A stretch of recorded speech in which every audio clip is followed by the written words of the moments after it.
everyone, welcome back to Skillian Rogues Campaign 2 Arcade 12. There's something wrong with the display here. One second. Something's not looking right here. There you go. Where? No. It says for the other side. Don't worry about it. Alright, so we got almost everybody here today. Unfortunately, Kitiara can't come, but story must go on. So without further ado, let's start as usual with...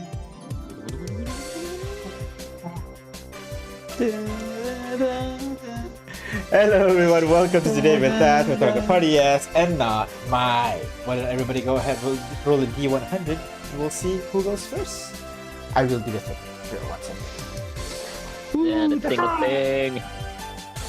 And D100 request. You said do the thing, I didn't even mouse over it. I knew you were gonna do the thing.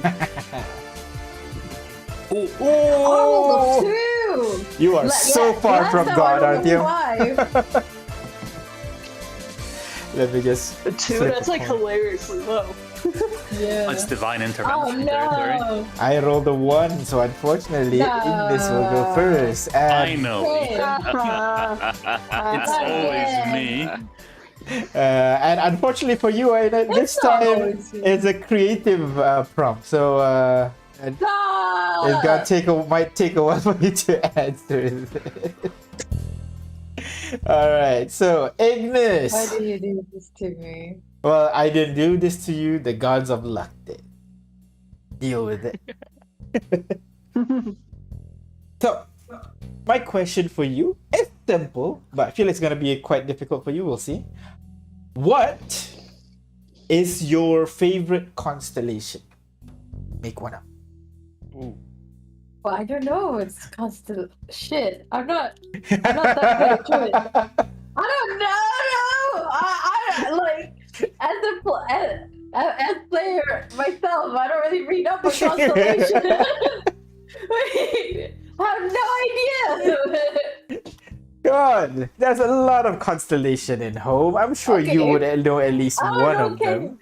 Maybe you can share what constellations there are. No. I'm sure you would know all the constellations up there. At least one. You can just say whichever one you like. What? Why does this always happen to me?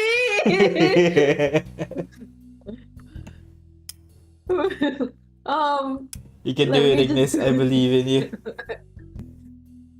It's your turn. Not enough time to chat GPT.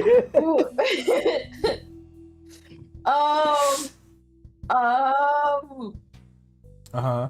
I don't. Okay, is there a thing like a North Star? I don't know. Wait, I'm bullshitting my way. You can do it, Ignis. Name one constellation that you like.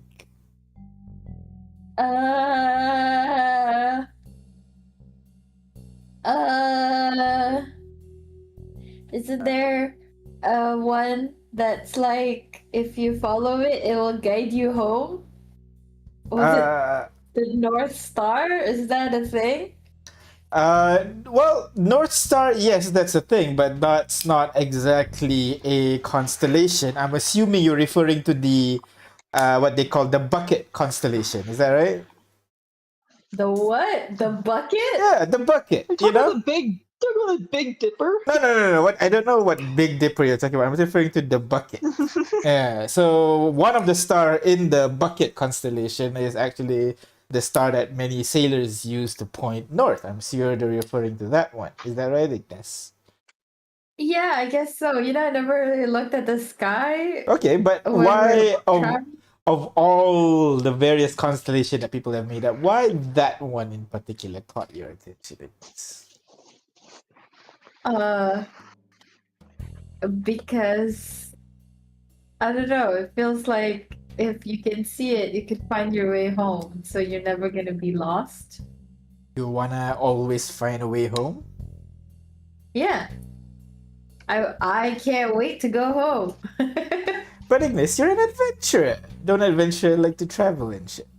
Well, now it's not really. I mean, I don't know. Like, yes, I guess I am now again an adventurer. It's just I have not identified with that title or job for a while now, you know?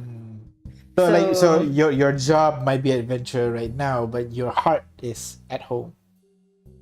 Yeah, I'd say so. All right. I just remind myself that I'm doing this so that I can keep my home safe. So, as long as there's a home to go back to, I'll keep on keeping on and being able to see that constellation just kind of reminds me that I know I'm in a rush to go home, but I remember home is always there. So All right. Fair enough. Thank you very much, Ignis. Moving I hate next. this question. Like, I would like this question if you give me some time. You just happen to be first, Ignis. What can you say? What can you do? Moving on over to Jack. Now, Jack, you are a scholar. I'm sure you know tons of constellation. Which one is your favorite? Well, if you look up in the night sky at home, right, right in the center of the night sky, you would see a group of stars, and if you connect the dots together, it will form a crude shape of a cog. We call them A what? great cog. A cog. Cog. COG. What did you hear, Ignis? That, yeah. She really great misses her cog husband. in this. I don't know if I worships that way. Sorry. Well, go on, J5. The great Ignis is like, I cog. should call him. Yeah, we call it the great cog. Uh, It's supposed to represent the realm of Mechanus, where law and order resides.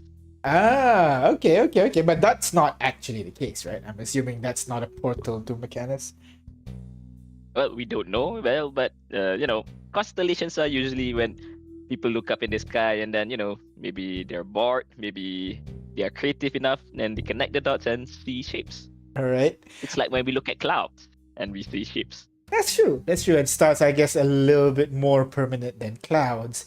But my question to you is, why that particular constellation? Well, yes, I get that you're an engineer and all that, but I feel like law, you try to do it for the most part, but you've gotten a little bit wild in this past few years. Am I getting that right?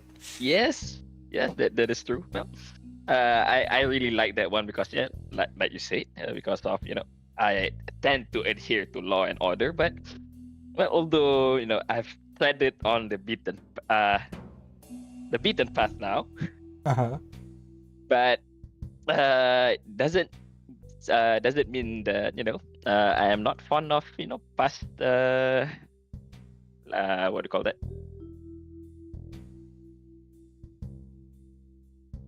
Oh, hello. I don't know what's the word for this. What's the Malay word for it? Favorite things? What Favorite is Malay? things. No. Sorry, git. What's the git word for it? Yeah. But, okay. All right. Fair enough. Yeah, because even though you've gone a little bit rogue this past few years, you still like some semblance of order. All right. Yep, that is true. Thank you very much, J5. Jack. Moving on over to Kane. What about you, Kane? What kind of nautical constellation are you a fan of? Out of the universe, I do a legitimate question. You mentioned no, well, it's pertinent. It's pertinent to the story that I'm making up. Okay. So you mentioned that. Do we actually live on a flat world? Yes. At least So, as far as people know, you do indeed live on a flat world. Okay, as far as we know. Yes, right. I was just wondering because in the real world, our constellations across the night sky will change positioning based on the time of year we're at. No. Constellation for the most part stays static over here. So they're gonna stay static in this world. Okay. Yeah, that's gonna slightly change my story that I came up with. Okay. It's a very simple one though. It's a very simple one. Uh-huh. It's a story of star-crossed haha lovers. Ayo. So the short and sweet of it is these two lovers were kept away from each other while they were alive, and they tried their best to be together however they could, but but the families that were like over them refused it. Mm-hmm. And when the girl, her family kind of like tried to marry her off to someone else, and she tried to escape, but then they caught her, and rather than be taken back to a loveless home and be without her true love, she actually committed suicide. Oh. And so the gods put her up in the sky, and her lover essentially used her constellation for the rest of his life to become a successful sailor. And then it's also sort of a slight origin story as to how he settled one of the other kinds of islands along the chain, because he would use her constellation and she would faithfully guide him across this very dangerous path of water, this very dangerous strait, and he was one of the Okay. few people who could successfully sail back and forth throughout all that time. But then, one day, in another act of jealousy, he was sabotaged and his boat sank. And distraught that her true love was killed, his love brought him up with her into the night sky so that they could be together forever. So now we have this sort of constellation where it's like two smaller clusters of stars that are relatively close, with one single star between them, kind of connecting them to a point. And what are these constellations called? Namea Aloha. Sorry? Name? I don't know.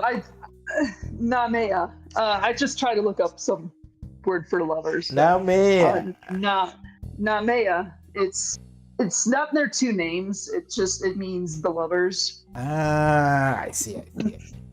So yeah, you're not gonna you'd refer to them together because that way they're always together. You don't really refer to them as their individual names. I see. Okay, that's an interesting choice. Why that one is your favorite constellation, okay? Not given your long pause relationship status. Oh, I've always been a romantic. Yeah. I get that. So you're still longing then to find that person. I mean, I don't know. Maybe I don't know. I liked the idea of having someone in your life who you be willing to do anything for. And I don't know. I like tragedies. It's as silly as it sounds for someone who likes happy endings. I think that tragedies almost are like the ultimate level of passion in a way. Mm-hmm.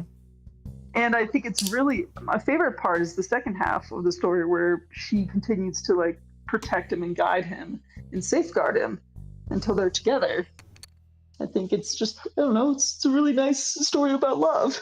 It is. Aww. It kind of stuck Yeah, and Agnes ended likes like it. that though. Okay, you romantic. Of course I liked it. Well, It ended like that. They ended up together in the end. they did, but they died. Well, everyone dies at some point, Agnes. Well, Nonsense. It is sad that she committed suicide. That is for sure. But it's kind of also like a cautionary tale about child brides and arranged marriages. Not that people don't take that to heart all the time. But I also like the idea that rather than be dictated about what she could do about her life, she did what she could to get out of it. that's true. And that's why we abolished arranged marriages back in Saguna. Saguna, what was it? Literalis, that was it. Sorry. Saguna was the family. Exactly. All right. Thank you very much, Kane. And we move on finally to our last member, Artyom, with that insane roll. What? Feels unfair going after Kane. Bar set way too high. I'm a professional storyteller. It's canon. Yeah, That he is wrote true. like 4 books, you know? So, How many books did you write, Artyom? I don't know. I don't think there's a number for it. Hey. All right. Finally, Artyom, what is your favorite constellation? Well, I don't put a lot of stock into celestial bodies, being married to a cleric and all, but there is one that always stuck to me when I was very young. It was 7 stars in a constellation, resembling sort of a bridge, if you will, with 2 stars below it and a slight gap right in the middle. The whole thing looked like a shattered bridge, and back in Clocktown there was a myth, a legend, story, whatever you want to call it, of a man who tried to make a bridge to the divine and ascend all of humanity, or humanoidism, whatever the word is. Regardless, tried to ascend us all, but gods fearing so many mortals coming in, of course, decided to strike him down, and as he set foot on the bridge to test and see if he could ascend to the heavens, he was struck down and the bridge was broken in the process. One of the 2 stars below the bridge is a little more red, and they believe that as he was dying, he flung his soul at the bridge, so it's always there and always visible to anyone who wishes to follow in his footsteps. Ah. And what is this constellation called? The Shattered Bridge. The Shattered Bridge. All right. Why? I don't like that you're writing this down. Ignore that. Why is that your favorite one, though?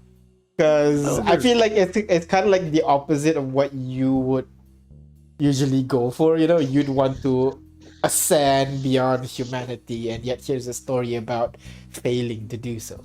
Well, even in failure, it still stands as a symbol of defiance, no? Yeah. It is his legacy, his attempt, and perhaps a path for those who come after to follow. For those to come after.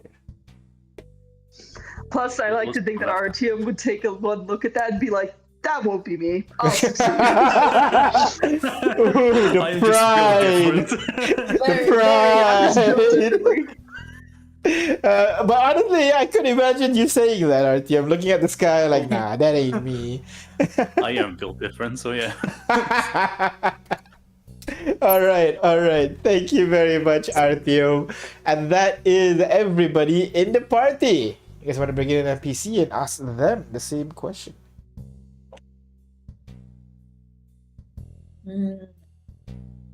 Is Haley as Which well NPC? versed on constellation as you? As me? Maybe. She is very well read, but I'm not sure if she ever took the time to care to remember the stories.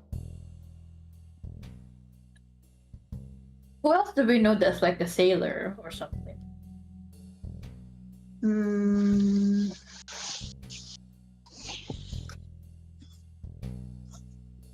I'm trying to remember the First names. sailing adventure with all of you, so. What about our patron here aboard the ship? That's Uta. Oh. Then- That could be interesting. Oh yeah, I'm not sure if you guys got it yet, you Malaysians. Uta, the name. Oh, I just got it. It literally means rain. rain. Brain. Brain. Brain. Utak. Oh They my literally- god. That's a foreshadow. Sometimes foreshadowing is relatively obvious. It goes to show when you pronounce it different enough, it becomes a whole different meaning. Like you pronounce it enough, it just lost its meaning. And it's utak. All right. Anyways, Oh, that's how you. That's your naming process, huh? yeah. Honestly, yeah. I mean, I can't fault him for that. That's how I named Akira. Looking at the word from memory. There you go. All right. All right. Sorry. Back on track. Yeah. The passengers on board right now would be Utak or Chip. Oh, yeah, Chip. Chip sounds chipper. Enough to talk about it. Yeah, let's go with Chip. All right. Let's bring Chip in. I think I have a picture of her somewhere. 1 second. Chip. Fish and Chip. There, that one. And Chip appears on the screen. Now, hey, what is going on? Why are you in a studio? What's happening? Welcome This is all a to. What we talk about parts, that's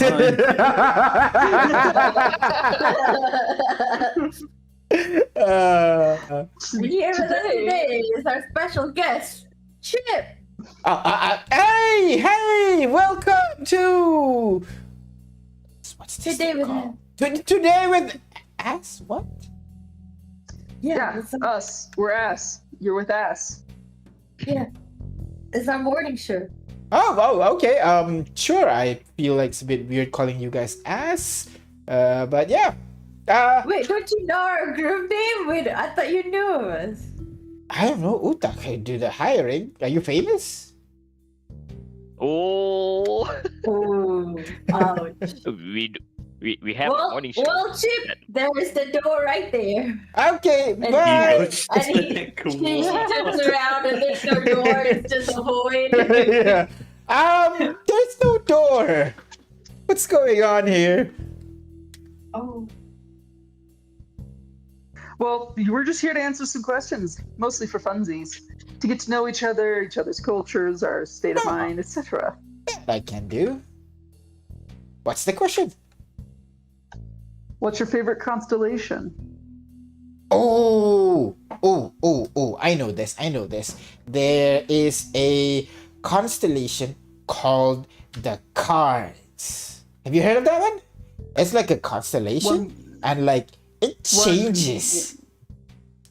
Huh, okay. Yeah, like the it's like a box, but like the center part, the stars then they change. So I like that one because I can look at it and it's always something different. It's pretty cool.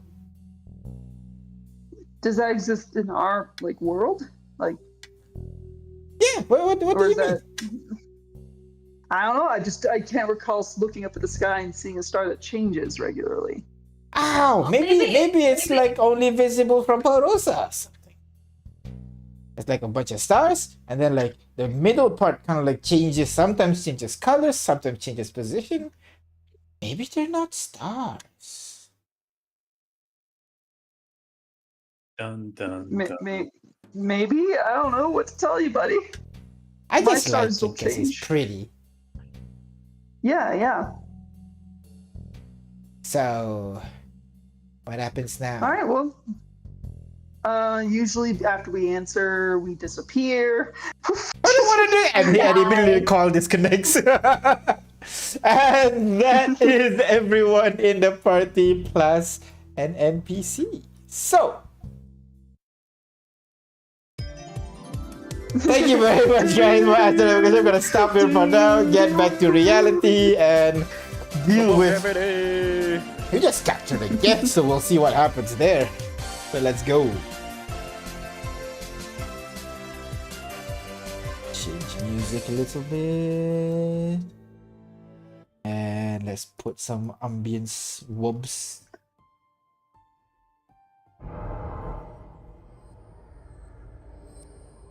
All right. So, everybody ready? We shall. Let's Yes. start. Goes gravity. You're just mixing up the words now. You're just throwing C1 sticks. All right. Let's start, as usual, with last session. Last session, you guys finished up your business in Palrosa and then headed to the Children of Light secret base where the astral barge that they own is hidden. After a quick blessing ceremony by Captain Diedrich, you guys sail into the Sea of Stars. You guys first few steps into the astral sea was immediately hampered by a psychic storm that tears through the ship. Without you guys, the cultists would have been thrown overboard, mind boggled over both. As you guys sailed to calmer seas, Artyom, you went to confront the leader of the cultists, Utak, and where he revealed himself to be a mind flayer. However, he still believes that he is not sailing his flock to their death, but to their salvation instead. That was when your ship was spotted by a Gith riding upon a red dragon. You really easily slew the monster and took its rider as a prisoner. To perhaps question them more later? I don't know why you kept him alive, to be honest. So, Or torture, I mean, questioning. of course, yes. So, right now, you are continuing your journey through the astral sea. The corpse of the dragon lies unmoving at the top deck, staining the wood red. While the crowd gathers around in awe at the body, but they keep a healthy distance away due to the immense heat emanating from the dragon's corpse. The Gith Rider is tied to one of the masts of the astral barge, still unconscious, but already stripped of his weapons and armor, and a couple of cultists kept watch in case he stirs awake. For now, you seem to have a moment of calm again. What do you do? Question. Yes. That's the scholar that wants to join us, right? What's his name again? Sorry, which one? Temu. Temu. Yes, Temu. Temu Temu is there. Is it Temu? Oh, Temu is there as well. Yeah. Okay, right.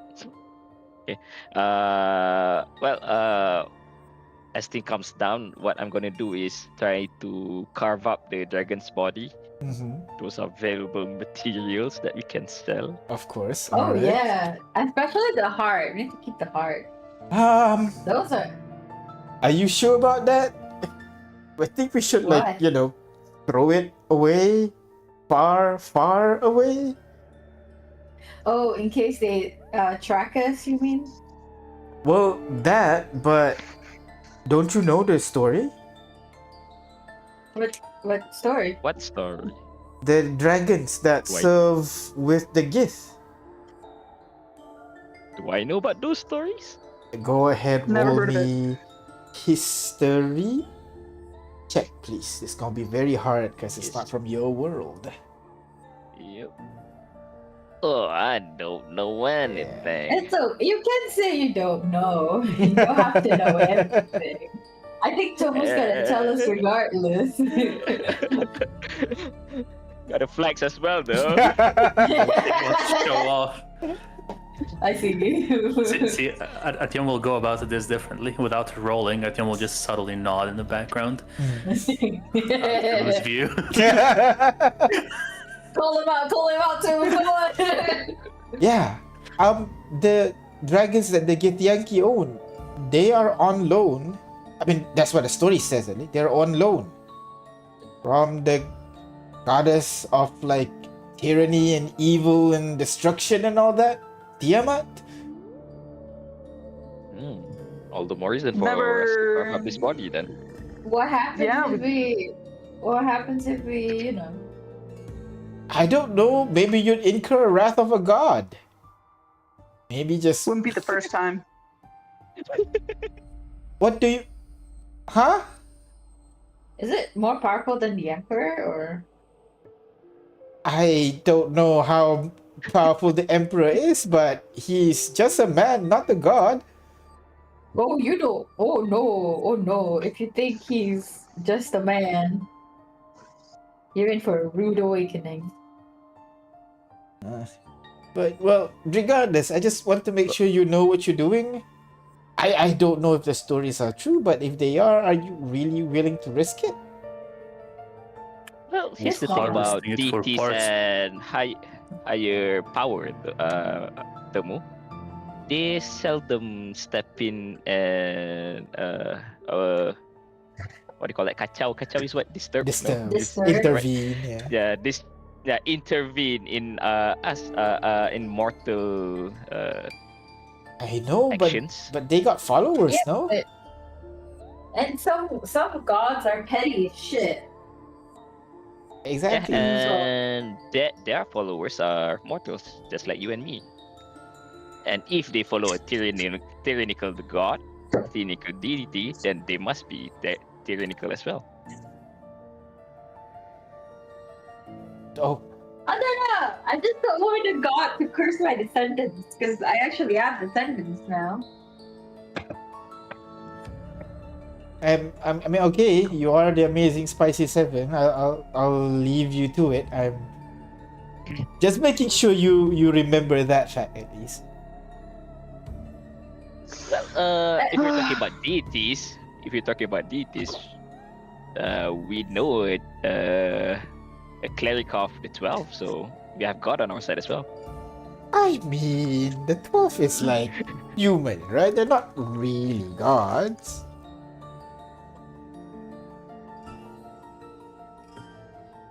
I guess, I don't know, it depends what you consider a god. Is a god inherently different from a human, or is it just, is a god inherently different from a person? Or is it just a more powerful person on a different plane? I don't know. I just feel like whoever carries the title god, I don't want to mess with them. That's all. Well, it is true, but if you are considered a god or a deity, it just means that you have immense power. True. And if they are truly on loan, maybe we can explain the situation. Which is Plus, the dragon is already dead. We just make use of the materials that is left. yeah, but I Yeah. guess a god could like resurrect it. No, it's not really a problem whether it's dead or not. Like, actually, what do we know about Tiamat? A religion check. Ooh, what do I know about Tiamat? Roll it. Ooh. Nice, 21. Ignis, you're rolling as well.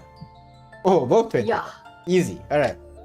So, with both 21, you will know that the god Des, Tiamat, is one of the two gods that dragons worship. The other one being Bahamut, the platinum dragon, is considered the god of all things good, justice, and order, that kind of stuff. Like in Bahamut. Yeah, meanwhile, the goddess Tiamat Oh, wait. is the whole power, ambition part of what a dragon is. Those two are said to be very powerful deities. And yeah, like the dragons, the ones that are really, really old, they've heard stories when the dragons used to live alongside Tiamat and Bahamut. But since they've been sent to this world, as per many other gods, they kind of lost connection, and people not even sure if they still live around and everything or not. But Tiamat is known as a very petty, very vengeful god who, unlike Bahamut, who usually takes a backseat, lets things happen naturally, she schemes and tells her followers to like do stuff and take direct hand, intervene whenever she can. Ooh. See? Okay. Girls I- thing. I I recount this. I assume because I've heard this is like common knowledge for anyone learning about Weeds, yeah. dragons. Yeah. Um, like I'll just tell oh my god, words J5 that you know how petty Tiamat can get. Like she will definitely hunt us down just for the sake of her dragons. Well, Yeah. if Just she's leave that it petty, she'll be already on the hunt. Then this dragon is already dead. Yeah, it just did. And plus, it's not the first dragon that we killed. Sure, but you want to kill more dragons with just the 5 of us?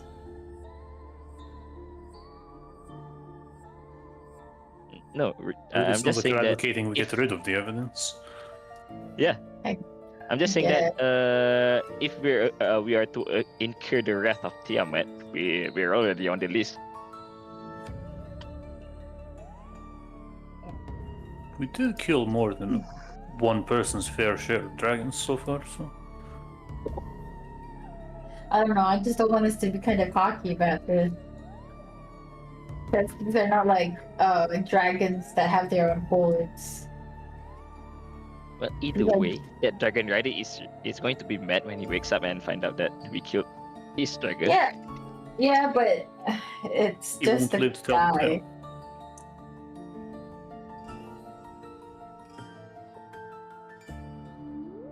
Man, maybe we should put it up to a vote. My vote is that we make use of whatever materials that we can get from this dragon. They are very valuable for research and for crafting as well. I agree, I just maybe, I don't know. I don't want feel them it's to you- shut us down, especially when we're on a ship that can capsize at any time. You know, like you said, we can fight plenty more dragons. I just feel our situation right now is kind of precarious. So I feel like I don't know, we just discard it somewhere. That's my vote. And look at Artyom and How large is the dragon? Gargantuan? Huge, not gargantuan. Huge. Huge. Double check something. It is an adult-sized dragon, basically.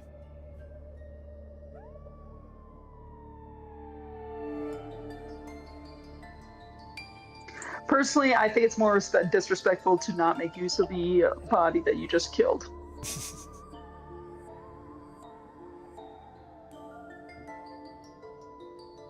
And if this god is, so powerful and omnipotent, then this god already knows that we just killed the dragon. The wrath can come down at any time. At the I mean, very least, shouldn't desecrate their creation further. So basically, this is an argument of: are we going to respect the body of this thing we killed and use it to its fullest as a respect for the circle of life, or is this Okay, considered that's destruction of a body? that's a very biased way of putting it. If you put it like that, then Okay, so I don't know what to tell you. This is a philosophical argument that's clearly beyond me. It does seem like a waste to just throw away the body, but I don't understand. Like, if this thing, if it's a god, it already knows. I mean, that angel that kept father, that angel that's been following me for decades, I guess now, knows everything I do. If she can tell everything I do, I can imagine any god's gonna know when we kill the dragon. So I don't really think that it just feels like you're trying to hide something when you're already caught. Your kid's saying, "No, I didn't eat the cookie," and you can see the crumbs on the face. That's what it feels like. So you're saying I just guess own it's it? more of a whether is it is it more disrespectful to harvest the body, or is it more disrespectful to not harvest the body? Get what I mean? I don't know. I Do you would- consider this? I was thinking if it were me, I wouldn't want to see something that I love to be desecrated more. But then again, it's not really how you say that's not really what is it? What yeah, I don't really know the culture is what I'm trying to say. So In my opinion, this has nothing to do with culture or anything. It's just that the circle of life, live and let live. So if we hunt something down, we make use of it, of whatever it can provide, right? I personally, that's how I see it, but I can understand what Ignis is saying. It's like if someone came and killed Ignis and then butchered Ignis to get her meat and bones and organs, would that be considered worse than just killing her? yeah. Well, Like if basically, a are we person gonna- did that, it's going to be disrespectful, right? But if an animal did that, someone killed somebody and then eat Right. them, So now we're at the level of, are we considering a dragon an animal or a person? I think it's more animal or person is more of if it's a beloved thing. What's the most respectful way of doing it? Of you know. Hey What do Tim, other who do you dragons know? consider to- no, Or we had what this would a conversation gift before, do right? with their With dead?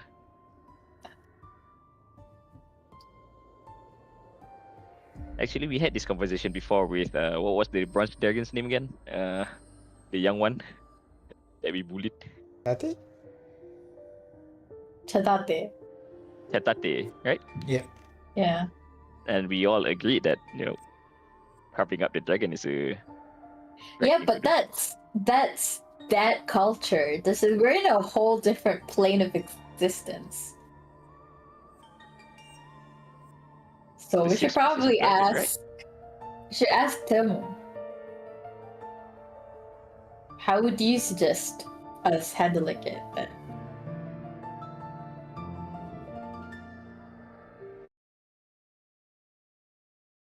Temu? Hello? I thought you were asking. Hello? Hey, who are you asking?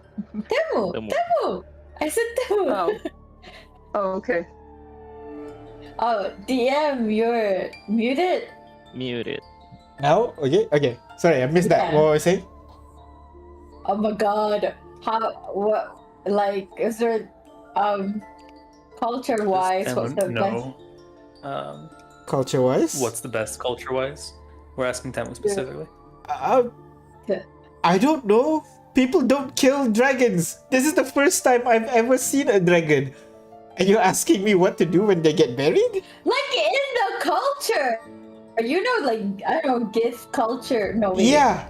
Gith Yeah, but- lives in the astral sea where things don't age. I don't think they've ever seen a dragon death in like, I don't know, 1,000 years. Oh wow, we're legacy. We're trendsetters. Look at us. Yeah. From what you're saying, you've killed more dragons than most people have ever seen. Oh wow, look at us, queen behavior. oh my god! This is not something that I don't know, any people would know, I think. Oh no, guys, this is the turning point. Okay. If we decide to carve this dragon, we're gonna start a trend that we kill dragon, we carve them up, and dragon's gonna go extinct in the future. With your historical knowledge, you know that has happened before.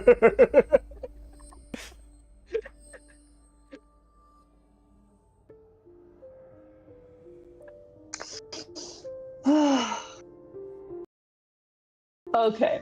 While I would love to make use of the body and it goes against my personal morals, it sounds like y'all prefer we just toss it aside. Can we just put it aside? You don't have to toss it or anything. Well, What, not put it that I below know. decks? Maybe. I don't think we don't should know. keep it up here on the deck for one because the body is heating up and it's going to Burn. damage the ship. Mm, And I- for the other thing is, if another dragon rider comes along, you'll see a corpse of a dragon on this ship. They're gonna attack us immediately. True. True. Yeah. Okay. Let's just you know what? Just carve it, I guess. I don't know. All right.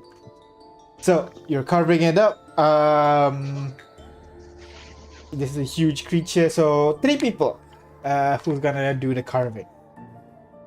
Oh, I I'll can help. avoid doing the work. I'm sure Kid Tiara wants to do it. All right, Oh, yeah. Kitiara Yeah. is one. Kitiara's gonna She'll eat be the part of forefront. Kitiara's gonna like slicing off strips. She's while already we talk. halfway, slicing, making dragon sashimi. No, carpaccio, I guess.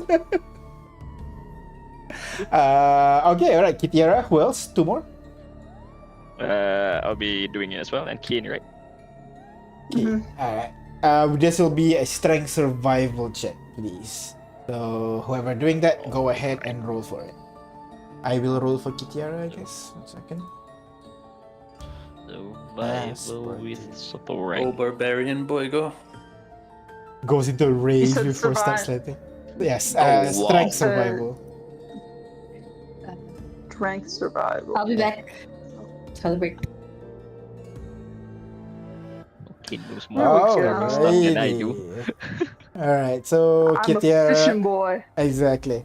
So both Kitiara and Kane, more experience in living in the wilds and everything. So Kane and Kitiara was able to carve up large chunks of the meat well.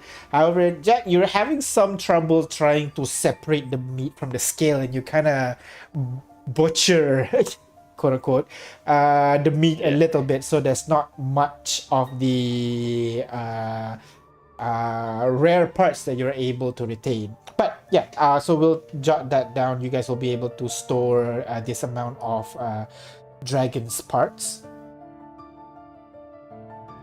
Let me just get it down here. And this will It all comes down to our favorite weapons. Kane and Kitiara both uses bladed weapons. that's true, While that's true. I'm using hammer, so Trying to cut a dragon with a hammer might not be great, yeah. Yeah. Okay, so the question is, how much do you want to keep? Because if you want to keep the entire thing, it's going to be a lot. But if you just keep the rarest, best quality parts that you can get, then you can toss the rest. Then you can keep it on your body. Otherwise, you're going to keep it somewhere on the ship.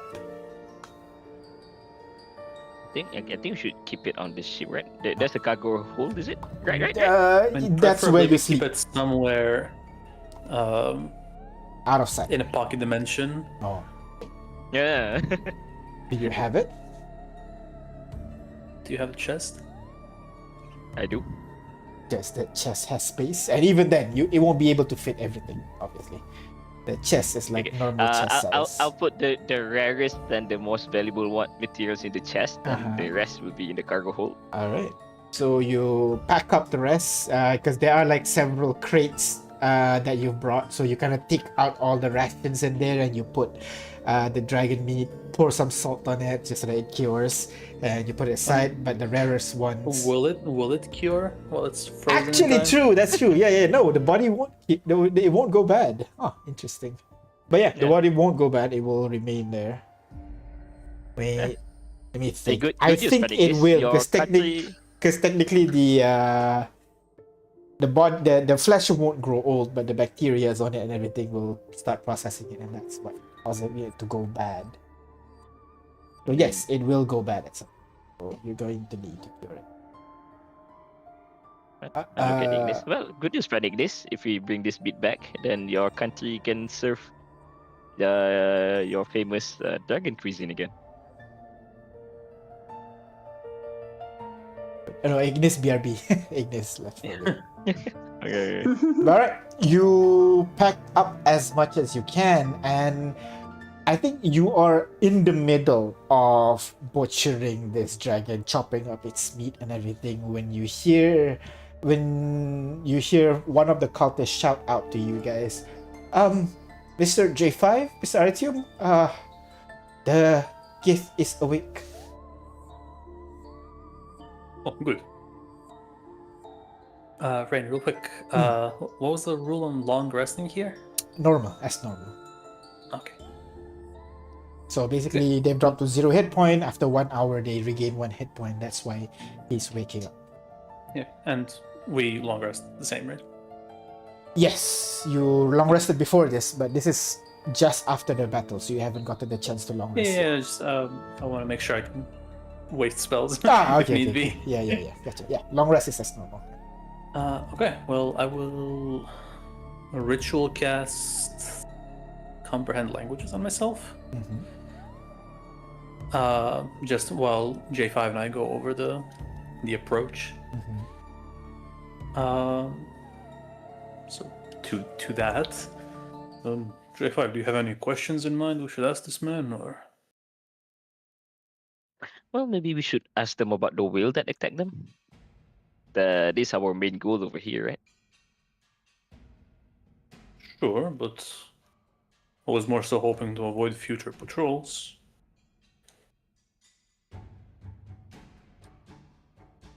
Mm, maybe we can ask him how they find us in the first place.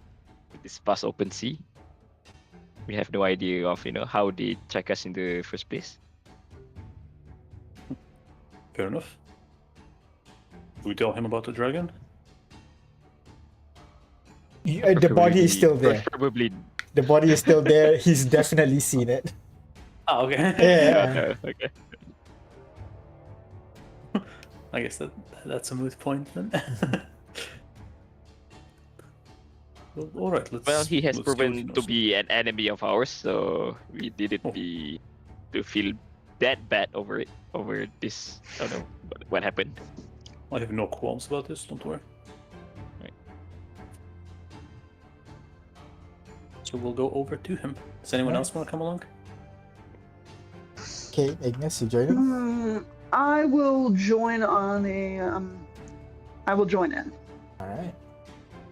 So the three of you, and maybe Ignis when she comes back. What happened? The Gith woke up, so now they're going to interrogate, quote unquote. I follow. All right. So all four of you begin to make your way to the Gith, who right now has like this thick rope binding his hands and legs and tying it to the mast of the ship. From the corner of his eyes, he can see the work that you are halfway in the process of. So when you come here, you will be a little bit bloody, some blood in your arms and everything. Some of you might prestidigitate it away. Some of you might just keep it for the intimidation factor. But as you approach, his eyes shift from the dragon to each of you, but does not seem to make any expression reacting to your approach. He just stares at you, stares at the surrounding, like looks at the two cultist members who's watching him, then looks back at you as you approach. While he's looking around, Artyom will get some kind of a rag or whatever loose bit of fabric he has and wrap it around his eyes to blind him. Oh, okay. And you go He over. was teleporting earlier. I you- remember that. Yeah. You try to wrap it around his eyes, but he kind of moves away, trying to avoid himself from being blind. Actually, I would assume you're a spellcaster. You know this. Maybe that's one of your protocol as well. You blinded him in the first place. Let's just say that. Ah, okay, that's fair Okay. enough. In that case, he won't know you've been butchering him. You've been butchering the dragon. But he does Ears. hear. But that, he Fleshy does, noises, yeah. yeah. But then he does hear you guys approach. So he will kind of steady himself, looking down, focusing his senses on listening. Hello there. He does not answer.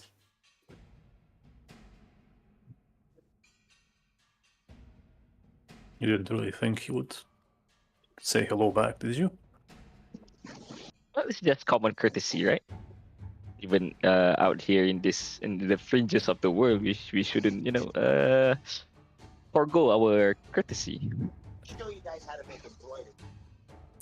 Oh, Mm. sure. I mean, it was very courteous of him to attack us in the first place, but by all means, be courteous to him.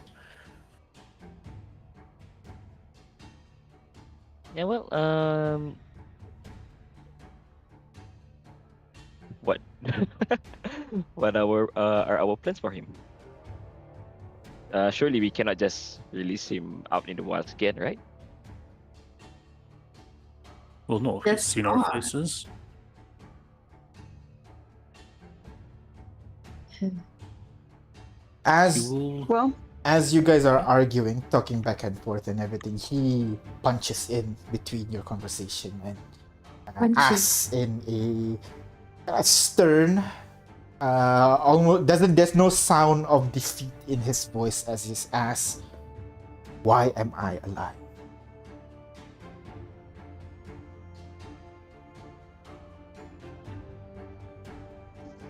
I guess. That's a good question.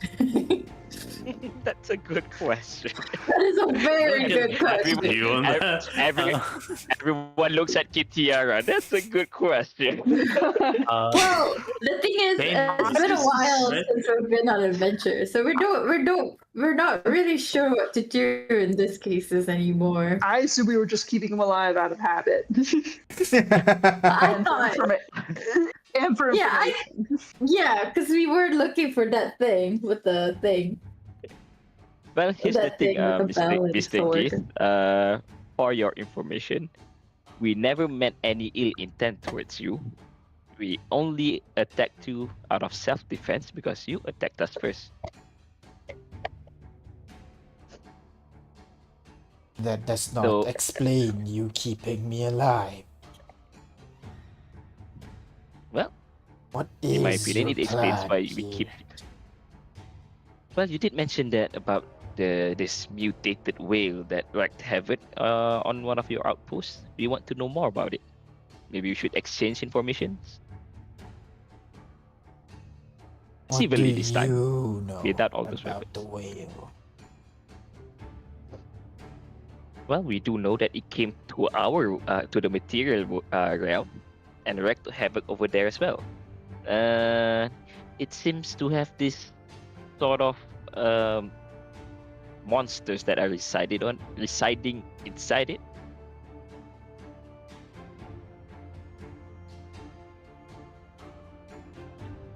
There is a pause as he processes the word. And these monsters bear resemblance to a certain kind of monsters in the material realm that is very dangerous. That's why we are here to investigate. And what do they resemble to? They do resemble the fallen, right? Is it? Right? If I recall. Yeah, there are It's- parts of their body Sure. that look like fallen, but Yeah. not quite. But not really, isn't Yeah, it? not really. Yeah. Yeah, but not really. Yeah. It's fallen-esque, but not really. Yeah.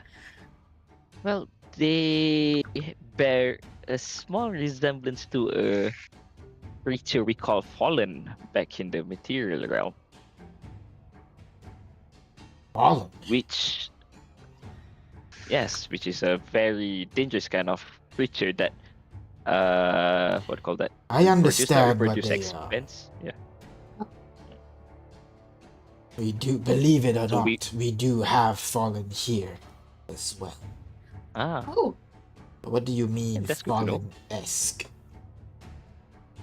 Well, they are not exactly like a fallen, but they have some what do you call it? Based on our investigation on the corpses that we gather that it has some similarities to fallen, right? Like, Mm. is it true, DM?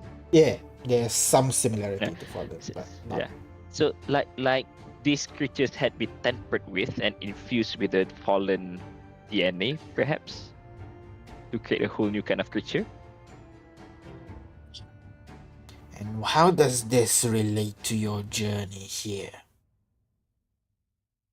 Well, over in the material world, there are this group of people that are actively not investigate researching the fallen creature to gain their powers and abilities.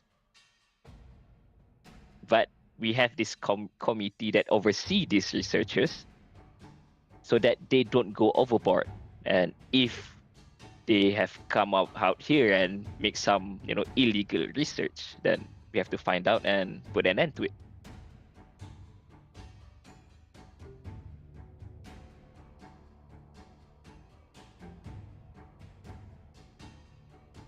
He seems to be thinking, processing the information that you just provided to him, and he asks once more. Then how did you come upon this vessel? You do know this is a gate vessel, yes? Well, not Well- until you point it out, I guess. Well, believe it or not, we don't have much lore about these Jake creatures that you mentioned, or even the Keith that are living in this astral realm. So basically, we don't know who this ship belongs to. But what we do know is that our benefactor loaned us this ship, asked us to send them to a place here in this astral realm, and then we can have this ship for ourselves. Who is this mysterious benefactor? Look around, should I answer this? No. Well, there's a reason why it's mysterious. You understand that, right?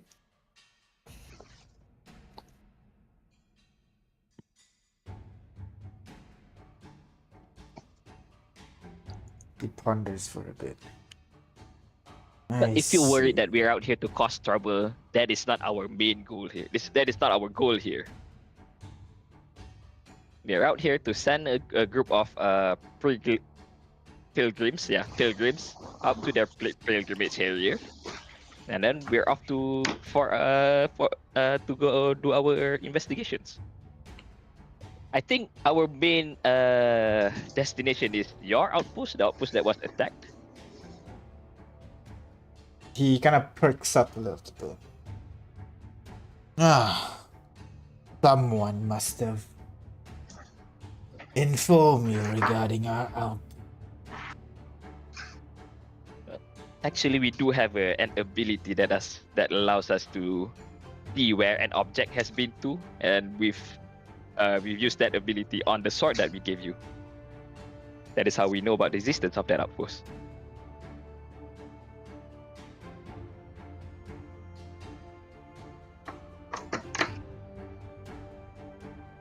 He thinks again, and then adds, do you know your destination right now? Where exactly are you headed?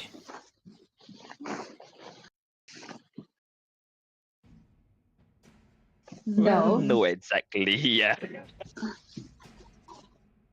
I guess we're going more off vibes. We know the direction we are heading in. Perhaps you can tell us what lies beyond the metaphorical horizon. Over here, nothing other than some carcasses of old gods.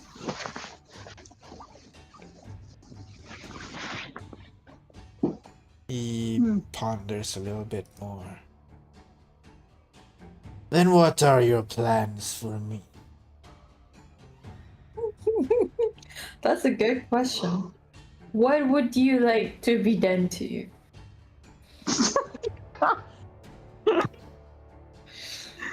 He thinks deeply on that question. And then goes, to be released and observe. You seem to have knowledge that we would require, perhaps as you said, an exchange of information is in order. Oh, I look back at the Well- dead dragon that we are covering up. Well, I'm not opposed to exchanging information. However, considering the welcome you gave us, I think you're going to have to make the first step in giving us a reason to trust you.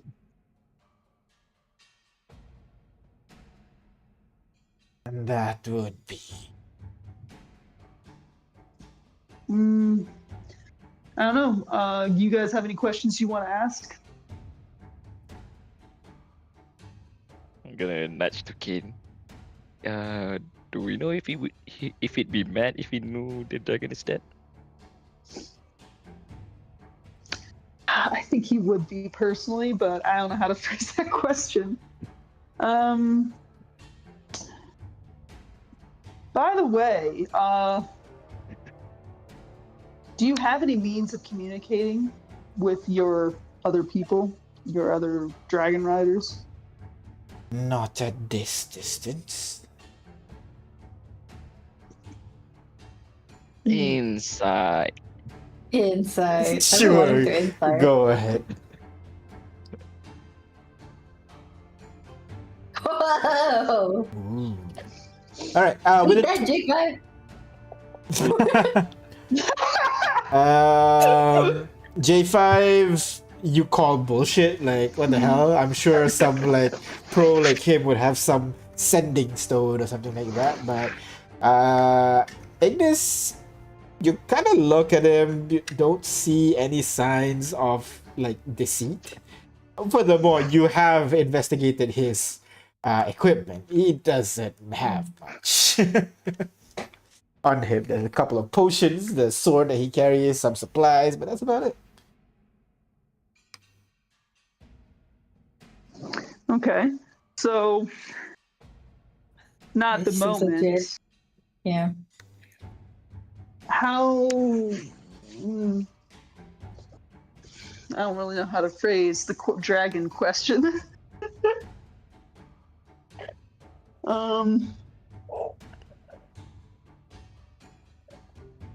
All right.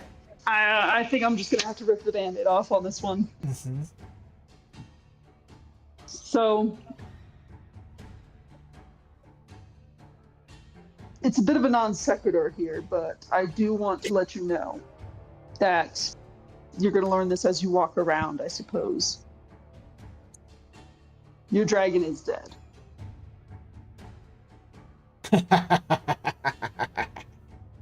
You jest. Oh no. Surely. Is it like a I'm so mad this can't be real kind of mad the way he says it, or More Do you like, think we're not strong enough? yes, that. okay. Like you joking. Killing a dragon, yeah, right, sure. No, the one is we're not- we Ignis, don't show him the deserted corpse. oh I'm sorry. Nothing. It's just like, oh yeah, here's your beloved. You were the one who was talking about how they're beloved. I don't know. I assume they are. I don't know if they are. Let me show you the It's corpse just of your safe as cat. the thing- Yeah. I just want as safe as the thing that they love these things. That's all. Anyway. All right. So surely you jest well. Normally I do. Normally I'm all about the jest, but no, actually, no, your dragon is dead. And I want you to understand what you're dealing with here in this situation.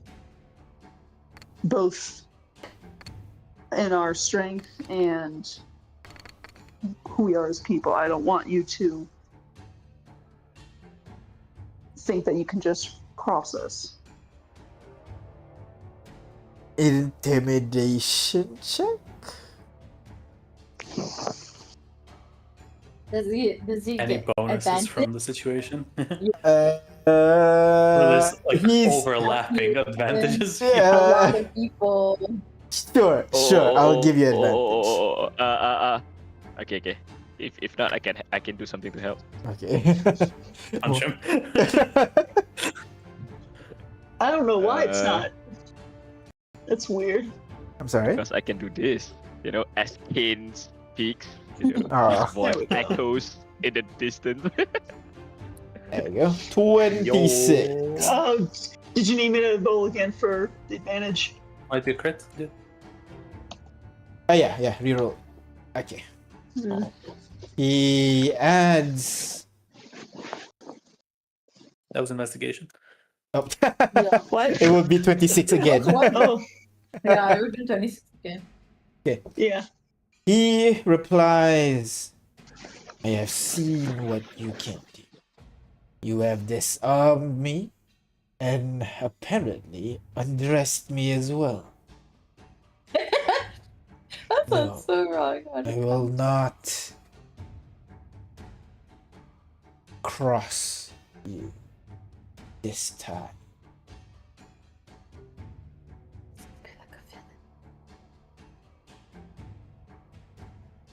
I mean, it seems it's understandable. Honestly, the fact that he's adding at this time is very realistic.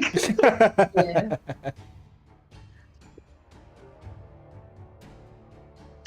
Okay.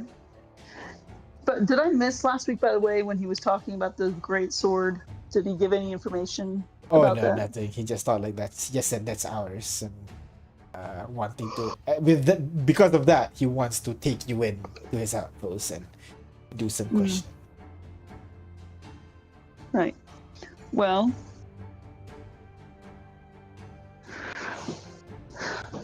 I don't see a problem with him observing. However, I do think that he should be with someone at all times. Oh, for sure. Is Don't there you anyone wanna- here that's like, I'll go back to Chip because I assume Chip knows people. Anyone who worked as bodyguards or something like that. I mean, there are a couple, but I don't think they can, do what you guys did.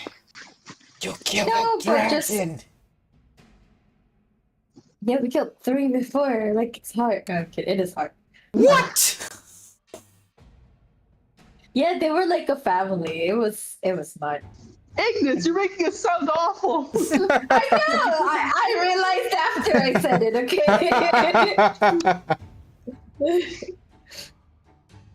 Oh. It's okay. Sorry. That's never mind. I'll bring it up. I'll set up session. What was I saying? I forgot. Never mind. Oh no. You wanted some bodyguards? Yes, bodyguards. Thank you. You are so Um, distracted right now, Bodyguards. Just to keep an eye on him. Sure, I'll let some people know. Yeah. So the only other question I have for this dragon rider is how does he navigate? You're asking him directly? I suppose it does feel a bit out of order of events, but I am curious how he navigates this in the astral plane here. He'll reply that he uses landmarks. Apparently. Landmarks. kind? Landmark. You look around at the What open space. landmark? It's like, what landmark? What kind of landmarks? You're shitting. He's shitting me. He's being an asshole. He's lying. Oh, really? I think he's just being smart. Sarcastic little shit. Oh, I use land Is atlases. he being smart? Is that what he's doing? Do Uh, I know with my super high insight? Before you can even try to read into it a little bit, he'll begin to explain. Well, you clearly see the area you are in is the habitat for the astral sea fish. Oh, What the heck is industrial what the siege? heck? And if you There it move is. over I'm gonna in look that around. direction, you do not Okay. see anything. Maybe perception check actually. Oh no, I'll my percept. one good eye. I'll percept. Oh, I can perceive now. Oh, not that good. Okay. Yo, look at what I rolled. Oh Nice. no. All right. I mean, Ignis has that true sight, so she sees everything. Looking Us around, true-siders. Ignis and Kane, you would be able to see like a couple of like floating lights about maybe 200 feet away, up above the ship. A couple of those there, and then you see another one maybe 100 feet to the left of the ship. Is that what they call habitat in this world?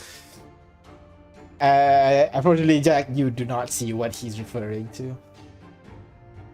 And then if you travel over that way, you should be able to come upon what we call the finger of one dead god we call Masuk. Is he pointing all this while blindfolded? Oh, wait, he's blindfolded still right now, right? If you head over in a certain direction, you'll be able to find the seventh finger of the dead god Masuk. What's up with this dead god? Why is it a Can we dead take the god? Can we take the blindfold off? Like, is that okay now? Oh, why are we blindfolding him in the first place? We don't want him to teleport around. Yeah. Oh, he's a spellcaster? Oh, right. Okay. I think if he give us his word, then we can, Are gift That- words do gift words mean anything? What do you mean? Like, you know, Can you say, trust give me my one gift? word. Do their words mean anything? You know what? Ignis, gifts are not a monolith. They all have different cultures and belief. Yeah. Okay, fine. Astral gift. Jeez. You don't know.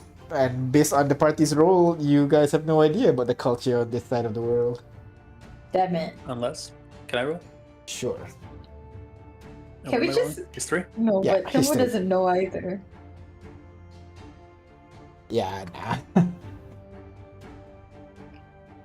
You've heard they are militaristic, but then some stories says that they are a little bit monastic, so you're not quite sure.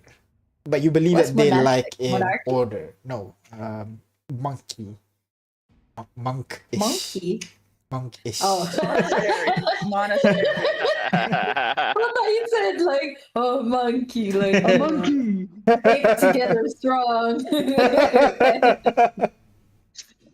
Monk-ish, monastic. But yeah, you don't know the specifics of whatever culture this guy comes from.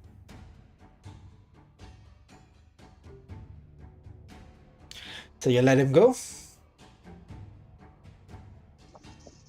I think just take off his blindfold, I guess, for Alright. now. Take off his blindfold. Anyways, can we please I'm continue the lesson? Yeah, The that's moment kinda cool. we took off his blindfold, I'm gonna see his expression when he sees the dragon. He looks at the dragon. He raises his eyebrow like, huh, you killed it. And then he kind of like looks at you again and reassesses what he believes he knows about you.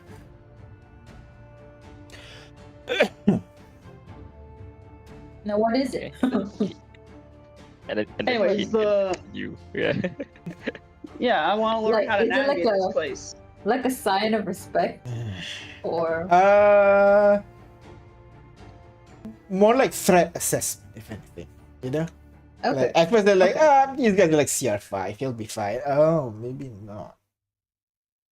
And it's like rethinking what he believes about. Okay. So as Sorry, back to you navigation lessons. do you Yeah. unbind him as well, or you still keep him tied up on the mast? Bind him. See, I'm inclined to untie him. Bit Why? difficult to do teaching with my hands bound. Yep. I guess Yeah, I mean, not Plus, everybody. he can't do anything, right? It's not we're going to give him his He's- weapons back. Yeah, we're right here, man. I thought you could teleport and stuff. Can you teleport without weapon? Yeah, he can teleport out into the open sea if he wants to.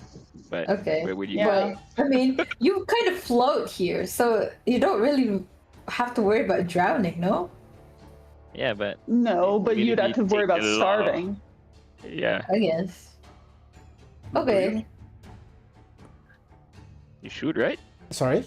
We still You don't have to Starve. eat No, food, you do not feel you have not eaten okay. for hunger these past few days. You assume you've been here. You've only eaten for the sake of munching. Routine. Mhm.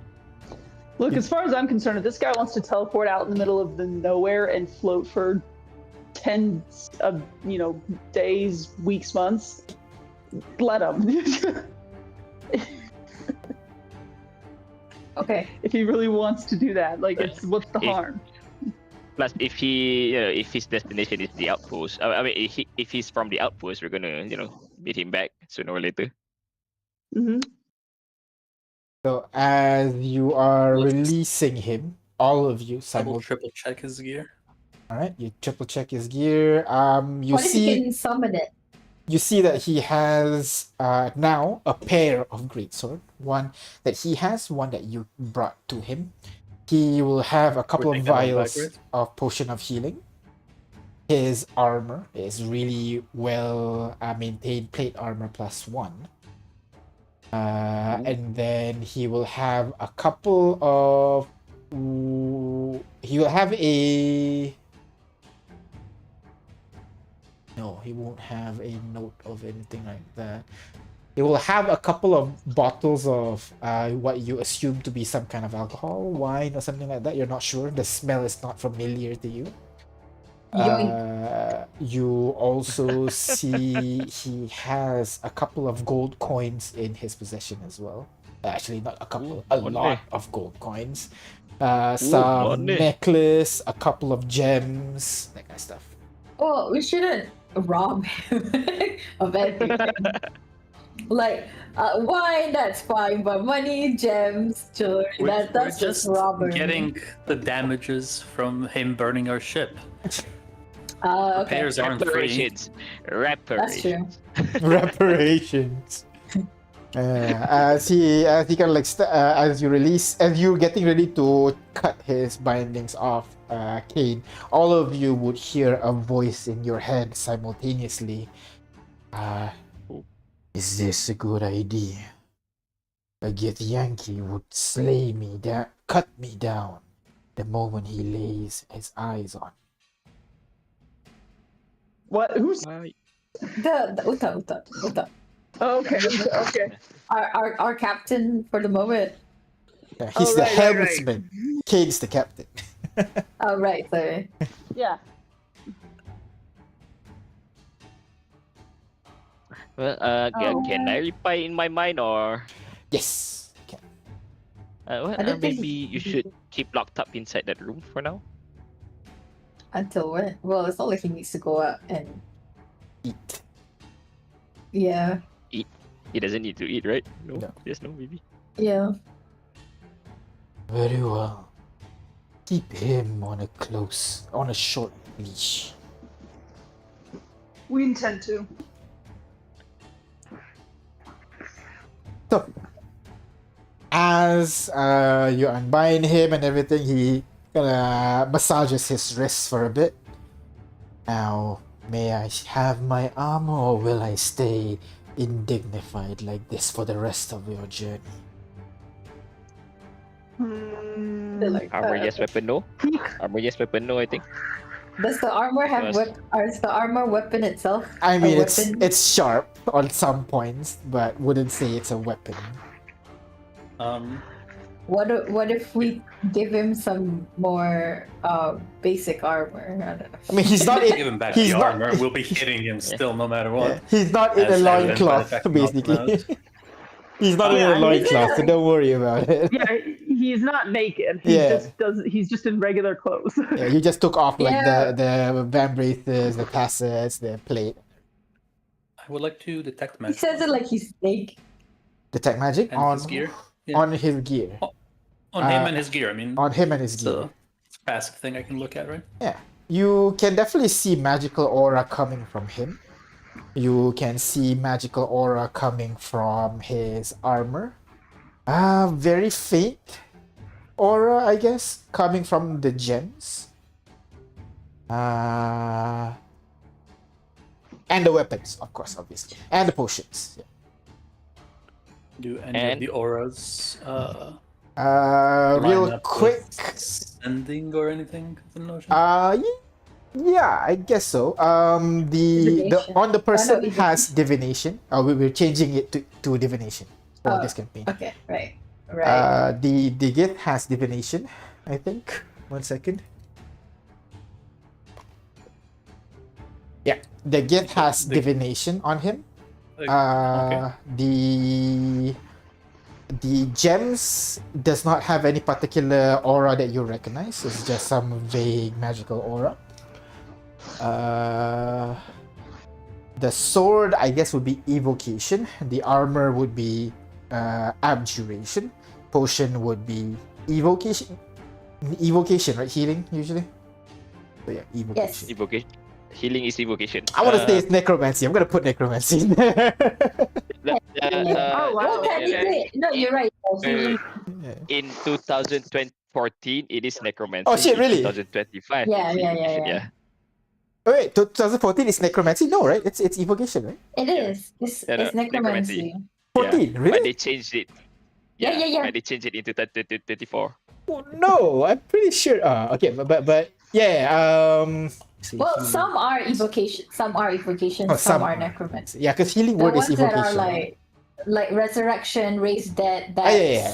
Reviving that's people from the dead has always been necromancy, but But healing yeah, spells. healing is evocation. You're right. I'm Healing gonna is I'm gonna evocation. put that necromancy because it fits better. But yeah. The potion of healing are necromancy. I guess I can't like lock in on any specific auras to see what it is exactly. You're gonna have to identify that shit. I have that spell. Wait, is it a instant cast or is it like a 1 minute cast? 1 minute 1 cast minute per regardless. item. 1 minute cast. Yeah. Per item. With spell slot. I see. Per item. Well, can I identify him? Same thing. You have to touch him for the whole 1 minute. I'm not touching him for a minute. What I will do is I will use my signature spell, Oh. which is Magic Isn't Real, Idiot. And I will Isn't dispel that magic. That's what I thought. Okay. Signature. Wait. You're using magic isn't real, idiot, while being a wizard? Yeah. You studied. Artyom is many things. Hypocrite is one of Artyom, them.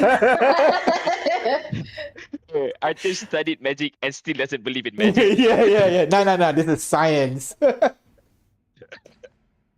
do Okay. you call magic? Runes, okay? Science. You should change it to name that spell to "Your magic isn't real, mine is." All right. So Artyom, you Change it to I'm conflicted about magic. so you should too dispel magic. So you swing your hand, Artyom, as the divination magic that is around the gift's body disappears. He snaps his head in your direction as you do that. And then he straightens his body a little bit. You don't look like a spellcaster. What do I Nice. look like? An old man. He looks around, he kind of assesses you a little bit. At first, an expensive mercenary? Now, I'd say at the very least a commander. If not a Kithra. Whoa. Oh. Um, What's that word mean? What? Like Does that you know? Oh, you recall he No. introduced himself as Ketrak Jam, so it's some title. Yeah, so- You're not so- sure what. I see. So, An so equal. how do you? Yeah. Damn. That him feels Yeah. low-key insulted to be called his equal. Of course. After seeing the performance, you know, To be fair, it's a 5v1. he will Yeah, I mean, snort he beat in the shit out of- amusement and walk away. He beat the shit out of Kane though. That's true. He did. Well, That's what so happens when you different. hit me 3 times in a row. No, then we'll snort in amusement and walk Mhm. away. All right. So you're giving him his stuff bet other than the swords, yeah? Yeah, I would say yes. We can give him his armor back. No weapons, but we can give him his armor. Yeah. And Just the armor, I think I it's guess. okay to give him Yeah. the. I think it's okay to give him the healing, just in case something goes wrong. Yeah, true. He looks at his bag, seeing it's like a couple of coins, wines, and gems. He will look back at you, Yeah. raising an eyebrow. I didn't take the coins. I don't know who took it. I actually didn't steal anything for once, so my face is actually blank. I would take something that is clearly his, like a personal item, and I'll keep that one. Ooh, can I, while he was asleep, can I sniff Take his hair. a hair? Sorry. Okay. Yeah. Oh, sniff a hair. I heard No. sniff a hair. I'm like, why are you sniffing his hair? That is Uh, No! He misses the Rex. creepy. You know where it is. Come on, Ignis. Don't tell me you didn't sniff your hair collections when it's once in a while. What? Why are you saying ew to sniffing hair, but you said snip hair like that's normal? Wait, snip! It's snip! What do you mean? It is normal for me. No, for you, but it's just not For in general me. normal. Yeah, neither is sniffing hair. I feel like snipping is better. It's just a moment I of don't- discomfort. I don't know. I feel like sniffing is less weird than stealing and keeping a piece of hair. Besides, Ignis, you're over here being all innocent. You specifically said you stole his wine. All right, I did. Yeah, exactly. No. I'm not saying I'm innocent. I'm just saying I just want something to cry on.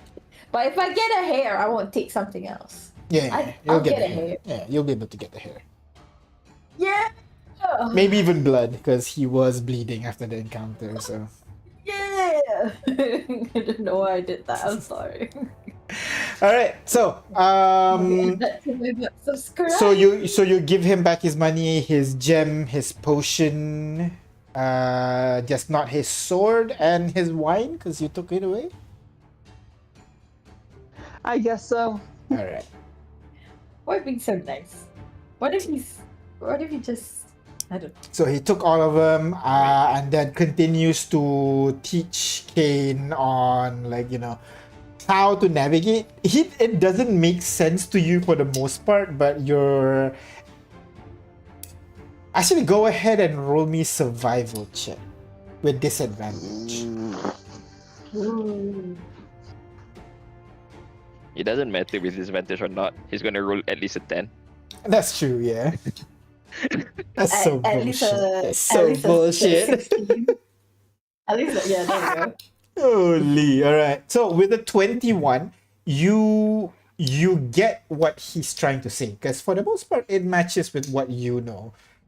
In fact, it's closer to navigating on land than on the ocean. You know how on the ocean you have like one landmark that you use to kind of like guide your direction and everything. Yeah, but- we use on the ocean. We use the stars at night and wind speed and sun Exactly. positioning in the day. Exactly, the bucket and everything, right? But this one's more like, okay, if you travel this path and you would see a cluster of this one, you travel this path. It's more like traveling on the road, but at a very large scale, basically. And there is an emphasis on traveling straight. And he kind of gives you some pointers on how to make sure that you're traveling straight, basically, so that you don't go off path and get lost.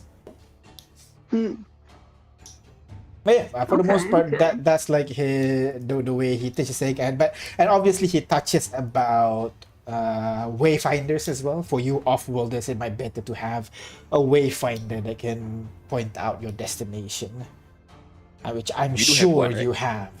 Yeah, Otherwise, how we would do. you know about your destination here? By gut. I mean, generally speaking, our combined gut is not wrong. So tell me more about these dead gods. Yeah. He talks a little bit.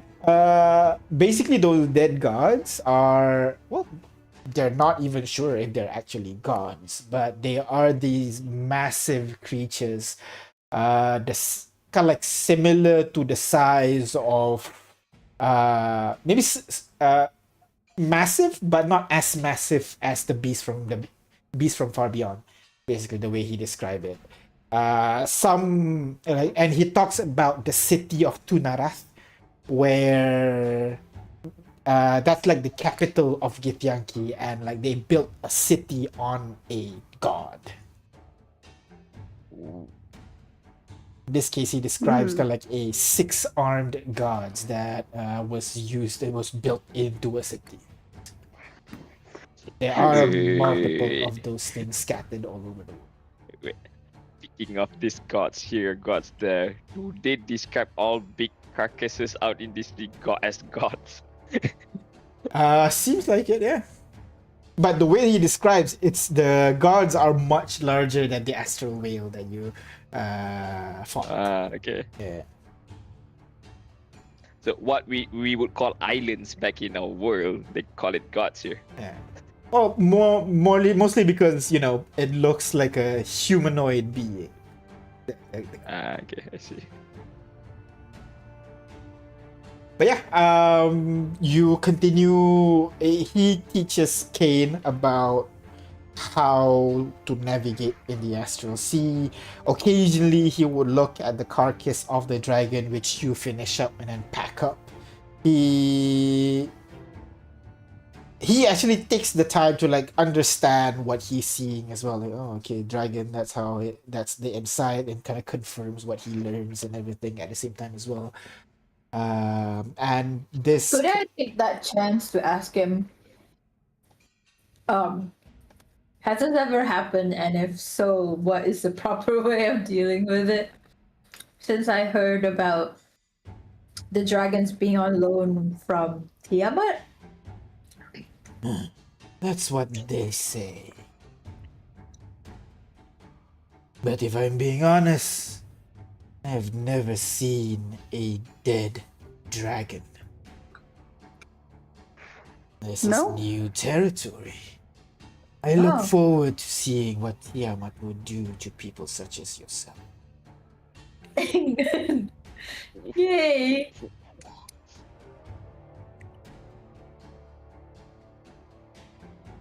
Great. It's totally fun. All right, and so yeah, you continue your journeys for you don't know how many days, but the journey proceeds, and for the whole time, the kid does not try to run. Actually, he walks around, talks to the people, and treat it like, well, he lives here now. By the looks of it. But Ignis and Cade, you can see that from his demeanor, he's not just observing. He is most definitely gathering information, learning as much as he can about this ship. And Just that I think he wants to figure out who the mysterious benefactor is. That's what I'm trying. What I'm piecing out. I guess I don't know. Is that the vibe I'm getting though? You're not sure what he's figuring out, but he's trying to figure out. Okay. And I'd say what you assume to be 3 days of journey onwards. The journey has been, for the most part, peaceful until suddenly you hear at one day when you are resting below deck, talking, fighting, whatever you're doing, you hear a high-pitched scream coming from the top deck. And Scream is it? that is where we're gonna take a break for a bit. Kane, what? High pitched scream. Making joke. Hey, hey. But yeah, so we're gonna take a break a little bit as you figure out what thing on top, and we'll reconvene in 10-15 minutes or so. Yeah? All right. Alright, grab some food and everything. See you guys in a bit.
And hello everyone!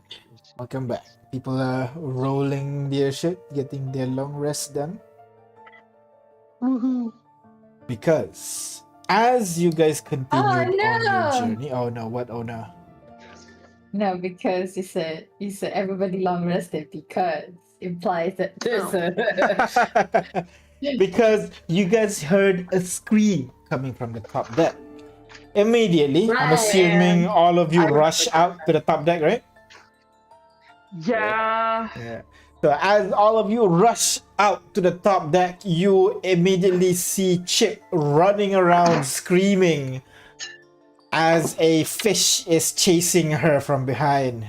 As she shouts, Okay. "Get it off me, get it off me, get it off me!" As she runs around the ship. Everybody on the rest of the ship is just laughing at her as she's, running around being chased by that, what looks to be like an angler fish type of thing, very short fish but long spiky teeth with a dangling light at the very top of it. And you can see a crossbow through the body of the fish as she's running away from it.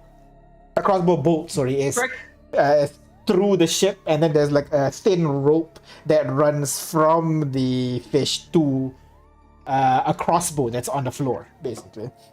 Hell yeah, The breakfast. lead is long enough that the fish is still alive and is now chasing Chip as she's trying to get away from it. All right, I'll jump in. I'll take care of the fish. Dispatch it.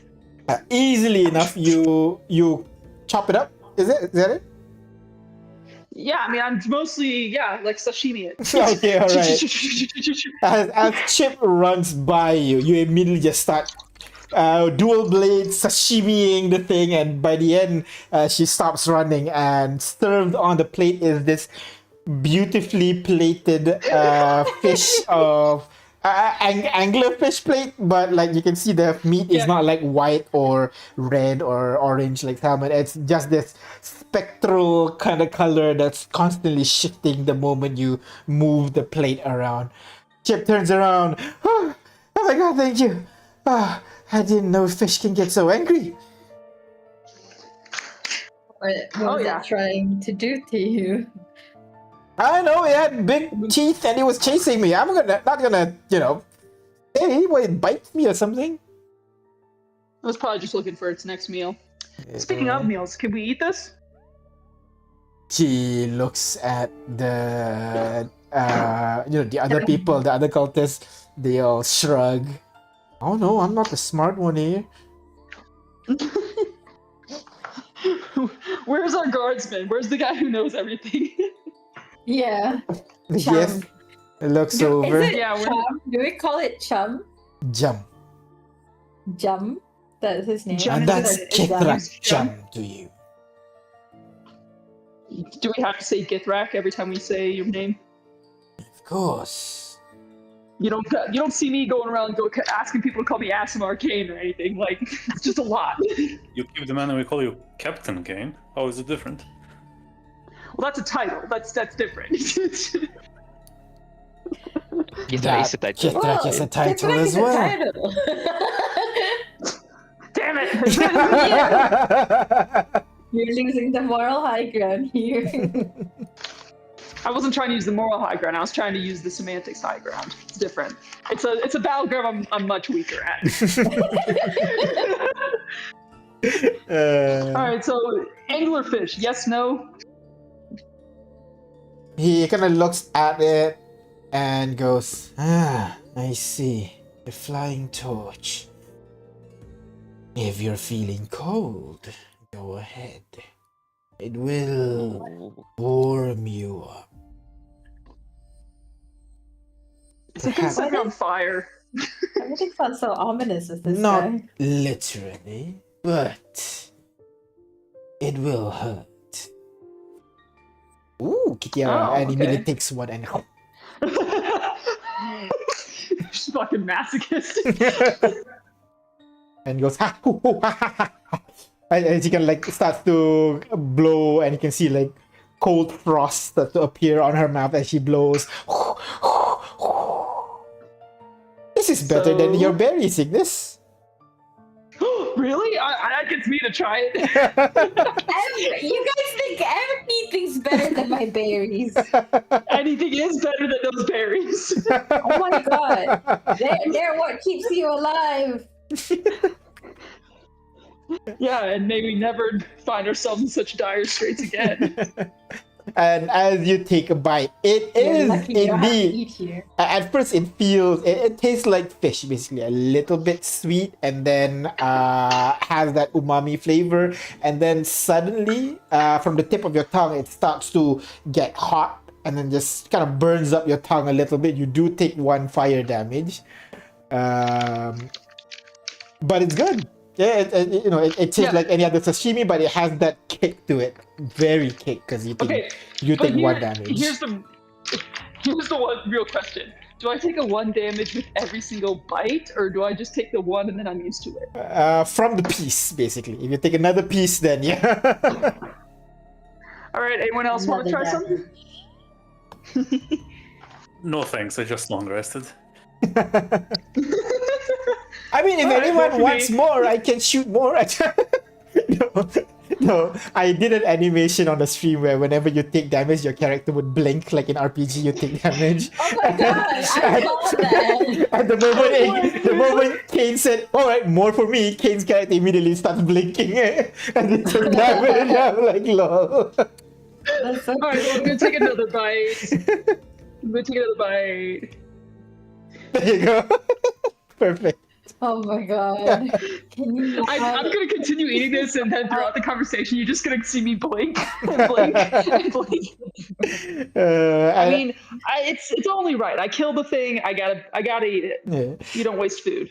Chip kind of grabs the crossbow from the floor and the crossbow bolt that you cut out from the fish. Oh, I can go shoot more if you want. I saw a couple more over there. As she runs over to the edge and starts aiming another crossbow bolt. No. You don't need to shoot more. No sense in shooting more if not everyone's gonna eat it. Are you sure that one is the shocking eel? It would be an interesting addition to your taste buds, Kate. Damn it! What does that one do? That's right. That one is a little bit more shocking sensation to the entire body. A little bit painful at first, but very relaxing after. I don't suggest you take any more than 3 bites. Kane and Katiara share a look, and they nod. That sounds like something we can weaponize. What do you mean, don't take more than 3 bites? I'm gonna try it. Go ahead and get that eel. She takes aim, shoots it, and the crossbow bolt flies off in a weird trajectory given the rope that's tailing behind it, and the projectile just continues to float and misses the eel. She reels it back, tries again, All right, aims. I'm gonna tie a rope to my belt Uh-huh. and then tie it to the railing. Uh-huh. How far is this thing out? I'd say about 30 feet out. Just swimming All right, itself, seemingly TTR? like biting like some glowing dust in your surroundings. All right, TTR, I'm about to cast off. Reel me back when we get a bite. Oh my god. Aye, aye, Captain. All right, I'm gonna, with the rope secured, I'm gonna leap off towards the fish All right. with my sword. you begin to leap off of the edge of the ship, but the moment Kane does so, like as he kicks off the railing of the boat, you hear a loud crack as Oh no. you at first you look at Kane, but no, Kane wasn't the one that was creating that noise. In fact, the noise is much louder as you see reality about maybe a half a mile in front of you or something begins to distort for a moment, and then you see a rip appears in reality as you see a circular mirror-like sheen appears in front of you in the distance. I know, is that gate? as you see something pierces out from that silver sheen. You see the bow of a massive ship. At the end there, you see an image of a dragon carved onto the was it bow or stern? The front of the ship. I think it's bow, right? It's bow. Yeah, at the bow of the ship with like its dragon wings merging into the fins of that astral barge. As you see a large ship emerges from the portal, at least 4 times the size of your ship just emerges from that area, and you can see that the people on that ship is much larger quantity than you are, and the ship is much better built than your ship is right now. Kevin's gonna slowly crane his neck towards Kane and say, "It's a good thing it's only one ship, right?" Dion, another portal appears. No. At the first glance, is that a warship? I'm sorry? Is that a warship? That, I mean, you see cannons, weapons. Yes, you do see, like, you don't see cannons, you see, like, hatches where cannon would be placed if sorry, it wouldn't be cannons, it would be ballistas, wouldn't it? Ballistas would be placed if they are planning to, use it and everything. As you see the Geth kind of arms crossed look into the distance. Seems like you have a rich one of yours? Oh, they're not yours?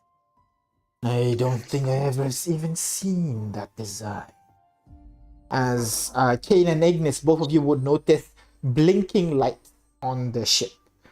On the top deck of the ship, basically, you can see like light blinking at the top of it. Are they red and Is blue it any kind of? lights? I'm sorry, Artyom? Are they red and blue lights? This one is kind of like this, what do you call? A purplish arcane light. It's just flickering on, off, on, off, on, off, on, off, on, off, like that. Is it a Morse code or something? Yeah, is it any kind of pattern? Go ahead, roll me investigation check, Kane. Alright, Ooh, let me. Go ahead. let's investigate. Ooh. God damn.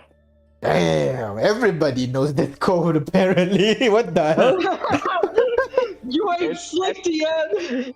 It's SOS. Yeah, this is the Morose code. Yeah, named after John Morose, the one who invented this. Is like one of the earliest sailors in home, basically. It seems to be like trying to say something, and based on your roles, everybody knows this code apparently. It's trying to say I taught them. it's basically signaling FOF, which in your experience would know saying friend or foe. Oh, okay. What do we say, friend? What's Let's try to be friendly. We're gonna go friend first. All right. Okay, So how are you doing that? I'm gonna do my own code. But I have this prestidigitation. All right. I can make light. Yeah, I can make light. Yeah. All right. Prestidigitation's light is not that bright though. It's more like a tiny spark kind of thing, right? Well, in that case, can I? What light spell? That one would be better. Yes. So as you illuminate and you can like cover it and reveal it, cover it and reveal it to send a message to the people over there mentioning FRIEND, and you wait. And you get another reply. Another one, this one much longer, not just abbreviation, asking stranded or traveling. Traveling? Traveling. Yeah. Traveling, and I'm gonna ask them back. What about you guys? And you? And you? And you. Yeah. Replies. He replies with just a T, which you take as traveling. So And then he replies again one more time after that he replies with GS, happy sailing. Godspeed, happy sailing. Aw. Oh. Well, that's nice. What? But then again, right? Why would anybody say we're foes? I don't know. But- Maybe we want to start fighting. Wait. Can somebody use a telescope or take a look at the crew over there? Do you have the telescope? It's like half a mile away, so about 2,000 feet away. I don't know. Actually, Do we? Or I would argue that's pretty standard ship like equipment. Best you have is No, right now it's is pretty- perception, or if you have the eagle eye thing. Yeah. If you still have Yeah, it. we Wind don't. hard. Let me see. I thought we had a spyglass, didn't we? Do you have a spyglass? Oh no, I in don't the remember campaign. Shoot. Yes, the campaign does, Yeah. like the world spyglass does No, exist. the other campaign. We had binoculars. Yes, We had a that's whole correct. YouTube short about it. Yes, that's right. And the fluffy handcuffs, if I recall correctly. yeah.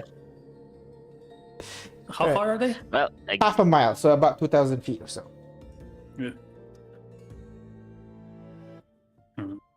because they must have come from some other planes. They're not native to here because they just opened the gate, right? That's right. Then the gate closes behind them, obviously.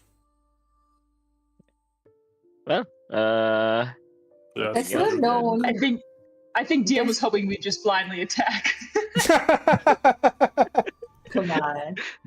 There's no known Yes, insignia to us, right? I'm sorry? There's no known insignia or.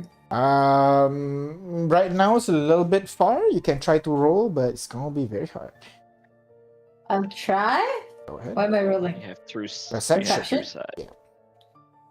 Wait, this is curious. Aren't we on a mind flayer ship? Indeed. Very hardest. Anyone just wanna? Anyone wanna up? Yes, sure. I'll Wait, let no, you there's know. only- There's only J5 in Flash now. I forgot. Yes. Okay. Sure. So with a 29, 29. with a 29, I'm gonna- you will get gonna point out a- to Ignis where the insignia Would be. the insignia usually is. Yeah, would be. Yeah, so you look around trying to see if there are any insignias or anything like that. Surprisingly, no. I mean, you would expect a ship to from of this caliber would have insignia or anything like that. But no insignia, no ship name painted on the side or anything like that. Nothing. Just that dragon. It's like it has a very intricate carving of like a dragon and at front of it, and its whole body runs the bottom length of the ship to the tail, basically. Do I, with my roll, can I also see what kind of people are on there? What kind of people? No, I'll say no. They are wearing, it's just like people wearing different kind of clothing and everything. But what race? Yeah, I mean, They're not sure. race, yeah. It's humanoid for sure. Humanoid. Their skin is human colored, so like peach, brown, that shade basically. But no weird protrusions. No. None that you can see from this distance, without Okay. a spyglass as well. Yeah, that's fair. I was just saying what I can see. So yeah, at this point, the ship is traveling perpendicular to where you're going. So as you continue your way, you might actually cross the path of this ship, basically. Perpendicular meaning. 90 degrees. You are moving. No, I know, but You are how? driving straight. Like which quadrant? You are driving straight. They are driving from left to right. if that makes the Oh, image okay. clear. Like we're going from Like From if you're along going, the if you're going forward, their ship looks like it's going from left to right. Okay. We will Like we might cross meet in paths the with them. middle. We might meet in the middle. At this pace, you're going to cut them off before they reach, before you cross. They Okay. could Uh, change their pace. Can right. we ask Could where? be an Should we ask where are they from? Where they're from? Is that a normal thing to ask? I mean, they already say happy sailing. Just leave it be, Yeah. guys. Leave it Alright, be. sure. We might cross But- paths and they might ambush us. We should be ready at the very Yeah, least. yeah. This is just ready as we get closer. Just like continue to assess threat. You know what I mean? Precisely. But I don't think we should continue conversation. Alright, sure. I'm gonna Alright. reply GS. GS and happy sailing again. Yeah. All right. So the ship continues to sail forward. Kane, you manage to catch the fish. It is shocking your hand a little bit the first time you catch it, but you just stab it in the neck, and it lies still. You bring it back to the ship, getting ready to prepare it, chop it up, clean it up, and everything. As the ship slowly approaches the I guess say a galleon, basically galleon-sized ship approaching you guys as well. As you cross its path, you can see a couple of people are like standing on the edge. From this distance, Ignis, you'll be able to see that the people on are humans, elves. You can see some gnomes on there as well. And some of the people are like waving over at you for not being if you're kind of like trying to see what kind of people they are. They look like a bunch of nerds, basically. With Researchers. a bunch of nerds Does it look like with a couple of like Empire? hired hands with them. Okay. They're not like wearing the Gonna wait. sterile lab coats that usually the Empire wears, so maybe not. Okay. I'll be Okay, back. Research back at them. team. Yeah, I'm gonna wait back at them. Yeah, they all kind of wave as well, and they kind of whisper to each other for a bit. You can see like some of them kind of talk to each other for a bit, and one of them disappear, and then they run back with a crossbow, and then shoots in your direction. Oh man. Okay. The crossbow flies over in your direction, but it's out of range, so it begins to slow down. And then you realize the trajectory of the crossbow is really shit as well, because you see it has like some package attached to it, basically. Oh, I was trying to give us something. Oh. The crossbow It doesn't sails look like a like bomb. quite high, like 60 feet up above your boat. Right now, it's sailing off to the side. Should we stop I'm and gonna- talk? I don't I'm know. gonna fly up. I'm gonna fly up and Grab it. take that package because I can move 60 feet. Yep. You'll fly up, grab the package, and then fly back down, almost getting left Open the behind by the package. ship. Wait. Open the package before you come back, maybe. Just in case it's a bomb, is that what you're thinking? Here's the thing Oh, though, if I have 60 feet, so I fly up 60 feet. If I dash, I can make it just in time. Oh, If I yeah, wait yeah. any longer, I'm gonna, Yeah, exactly. Okay. gonna be left behind. Yeah, So- fair. As you return, you land, and the thing that they shot off is kind of like a small package, basically. You see as you open it up, I'm assuming you open it up. Yep. Yeah. You see a couple bars of chocolates, basically, with the note "Happy Sailing" again there. Oh, wait, I want to give my own chocolate. How do we give back Wait. chocolate? Should we give back a dragon meat to them? I feel like that'd be really disturbing. Get them in trouble as well. yeah. Make them- Oh yeah, because they are okay. They have dragons insignia on them. Yeah. So what Why about that does it wine you matter? stole, Ignis?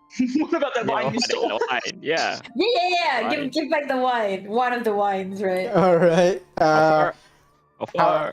They at this point it's about 300 feet away, but you can leap at them, and then Wait. the bottle would continue flying in that trajectory, basically. Okay.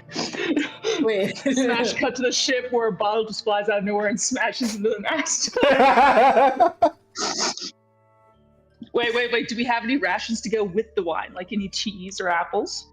No Okay. apple. You have some dried fruit, some biscuits, Ooh, hardtacks. Can we add a note? Is it good to say we're ass or no? No, let's just not tell him. Okay. That's Let's put in some dried fruit and crackers with the wine bottle. Make it like a cheap little ration charcuterie board. Okay, so you put in quite a lot of stuff that you're not gonna be able to shoot it with a crossbow. Someone's gonna have to yeet it. Who's gonna yeet it? Damn it. Yeah, I'm Who's the gonna strongest eat here? it. Wait. I have dimension door. I have dimension door. You but I can only do dimension it once. dooring the freaking. I can dimension door. Dash. He's doing Yeah. Just dimension door and put it aside into Oh my god! it With and dimension close door, it. you can reach it, right? 500 feet. The Yeah, range. Oh my yeah. god. Okay. Yeah, I'm gonna do that.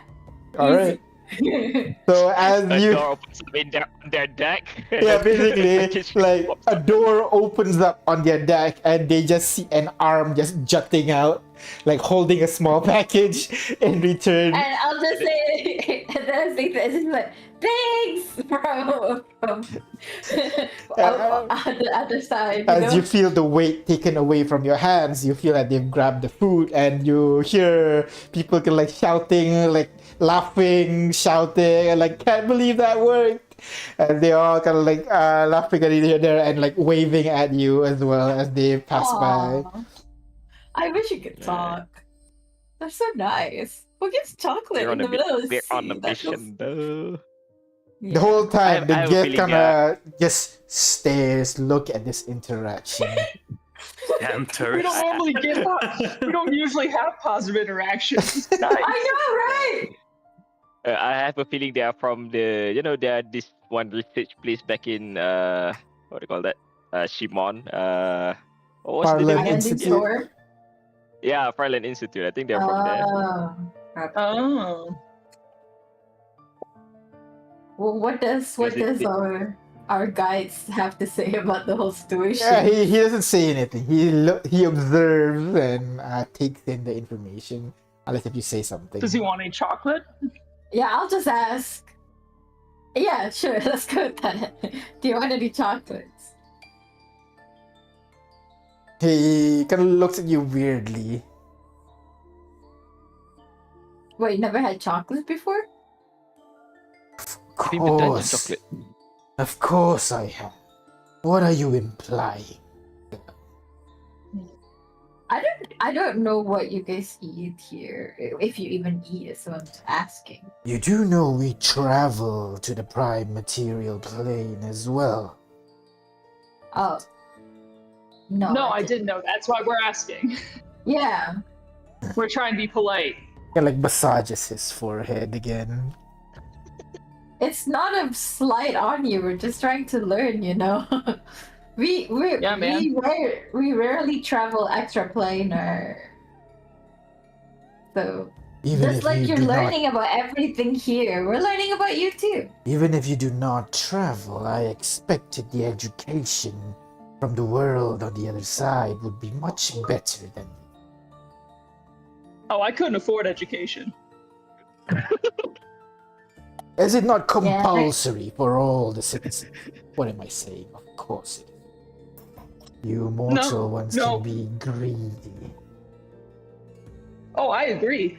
As far as I'm concerned, my little sis is going to change its education is more compulsory, but, you know, kind of been there, done that, too late for me. Learn as I go now.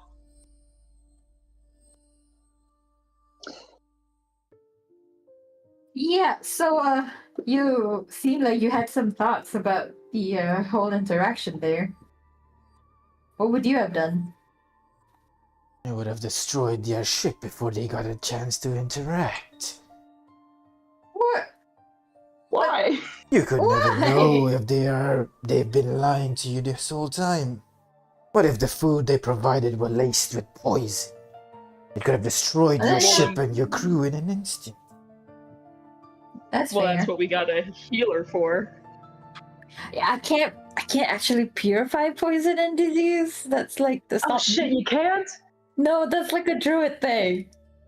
Poison is like Druid, part you of were druid, I thought. Sorry, I meant cleric thing. A cleric thing.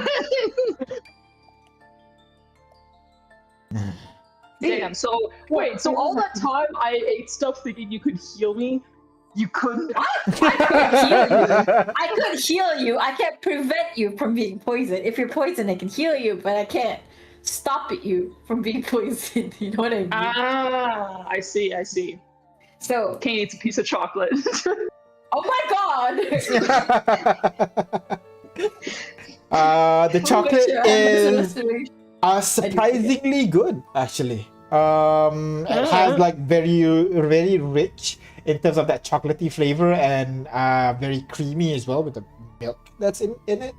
Is it better than the dungeon chocos? Not better than dungeon chocolate. Those dungeon chocolates are magic, but a close second. Yeah, chocolate's good, guys. Chocolate's good. I think just give it a few hours. Boo. Okay, fine. While we wait a few hours, I'm gonna eat some of this eel. And yes, Adventure slowly becoming dungeon meshy. yeah, exactly. You eat the fish. It's shocking. Literally, as you take one lightning damage, you feel it kind of course through your body like you've been tased for a split second, and then you feel your body kind of relaxes afterwards. It feels a little bit more like you've been through a massage, and you feel your body, the pain subsides, and your body kind of relaxes a little bit. Oh my god. Awesome. That's awesome. And the taste itself is surprisingly a little bit sour. Not like sour as in bad, but sour as in like kind of citrusy, but not quite. It's not as refreshing as citrus. Interesting. Hmm. Interesting. Uh, Anyone else I want to put try? it- no. Just Kitiara and Kane there, just nom nom nom nom. I feel like Artyom hasn't eaten since the party arrived. Yeah, I don't need Why to waste eat. time, Why yeah? waste time? Yeah, that's what I thought. Yeah, don't need to eat. Why It's not waste about time wasting. eating? Then? It's not about time. It's about experience. You're missing out on core experience here. Just think about this. Think about this, RTM. You don't know what this tastes like. Sure, you have my reaction and my description, but you don't really know. Do you? Do I care to know? Yeah, I think so. Does it further How my are you- goals? I don't know. You're the one who said you wanted to turn this into a weapon. Kate eats another piece as he casually says this. Again. He goes, "Ugh." He says this casually, eats a piece, and then you kind of see him seize and jolt on the spot a bit, but then he relaxes after like a second. After just like a second or two. Guys, this is Second delicious. Guys, delicious. Very Was that his convincing. second piece or? Second piece, I think. Yeah, it No. is. Artyom kind of nods, jots that down, and says, "What happens if you have another?" You told me not to eat more than 3. Correct, but don't you want to know what happens if you do? Oh, absolutely, I want to know. But ever since I drowned in that bathtub, I've been really trying harder to avoid dying on purpose. You better! So I just like that. That's a very funny out of pocket phrase. Kitiara, how about you? Are you curious? Of course. Kitiara eats, and on her third one, she feels the shock, but nothing seems to happen to her. She kind of seizes for a moment and continues eating. Doesn't seem like anything happened. He We should pulls out a stun for a stopwatch, while. looks down at it, and back up. Out on the corner, Ignis just writes in her notebook, ideas for family vacation. Astral sea fishing? Oh. Right. So, with that, you continue your journey even. At this point, it has How been long? about a week since you Oh. traveled. Since you entered the astral sea. At least you assume it's been a week. Then, that was when you begin to hear oohs and ahs coming from the top deck. You make your way upstairs again, and you would be able to see. Take your long rest again if you have what do you call it? If you've been taking damage, by the way. Any one of you? No. I have okay. And you guys will begin to notice kind of like a cluster of dark clouds in the distance, and you can see some kind of structure from behind those clouds. You can see the cultists are gathered up out front, and you will notice that the what do you call Kithrak. the Kithrak Jam, he would be standing at the edge as well, keeping an eye in the distance. He seems to be thinking very deeply, right? Chip, upon seeing you does guys he look- emerges from the hole, he'd be shouting, guys, I think we're almost there! As he kind of points at the distance, at that clouds over there. Oh, well, how do you know? Oh. I asked Chip. I don't know. Just feel like it. Don't you think so? Look at it. What am I looking at? You see basically looks like a thick nebula, basically, so you're not able to see what's beyond it. And this nebula, unlike the others, is not like this super bright colors. Instead, it's kind of blending in a little bit with this dark blue, dark purple sky, almost blending into the horizon. But in between the cloud, you can occasionally see like spires pointing out some towers here and there from behind the cloud.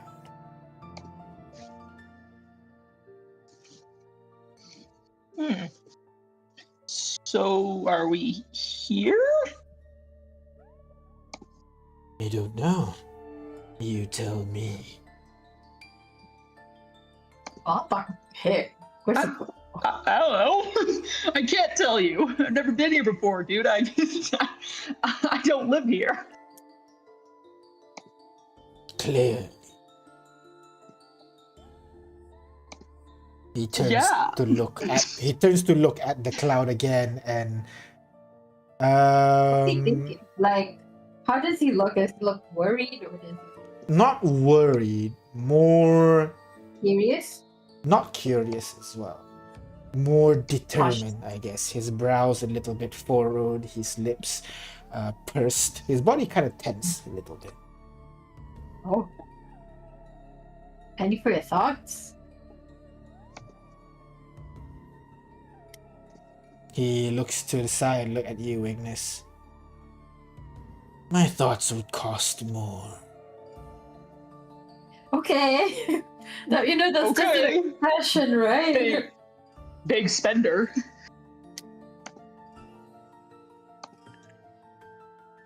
So, you don't want to share what you're thinking. No. Okay. But you haven't confirmed. Who is this mysterious benefactor? I would assume he is the one in the helm.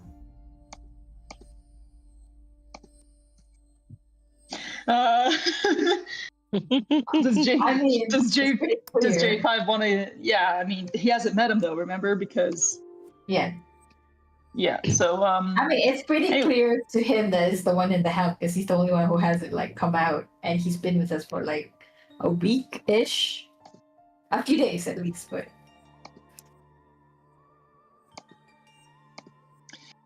So, do we want to go get him and ask him to disguise himself, or?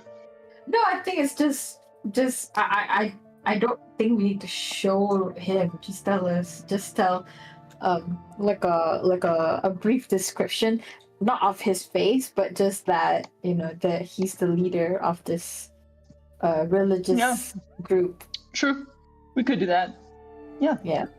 So Our benefactor is the religious leader of this pilgrimage. that's what we tell him. Yeah. And what is this religion he speak of? Light? Isn't it Children of the Light or something? Yeah. Children of the light. And I assume you subscribe to this belief as well. Oh, no. No, not particularly. I'm not a big fan of religion. We're only helping because we want access to this barge. He seems to be focusing on something for a bit.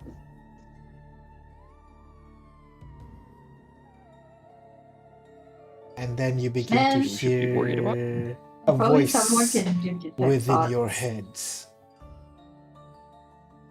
You hear,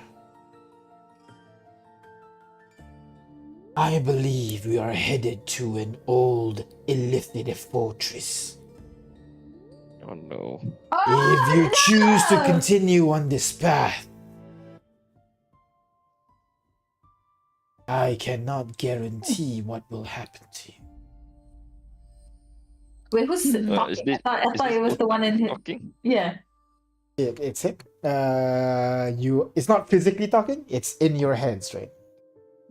Wait, So is it what does or- he mean? So Utak is the one saying if we choose to continue on No, this path. no, not Uta. Him. The Okay. Kitrang Jump is speaking to you in your head. Oh, okay. In our heads? Oh. Yes. Everybody. Oh, he speak can in do heads. that. What do you mean, what Uh, happened to us? It is an old illithid fortress. We have cleared that fortress long ago. But Geik are like roaches, coming out when you least expect it, especially in place left abandoned for too long. I don't know if the illithids have returned to this place, and I'd rather not find out. I will leave. I suggest you join. How bad are the lithids? I've never fought one.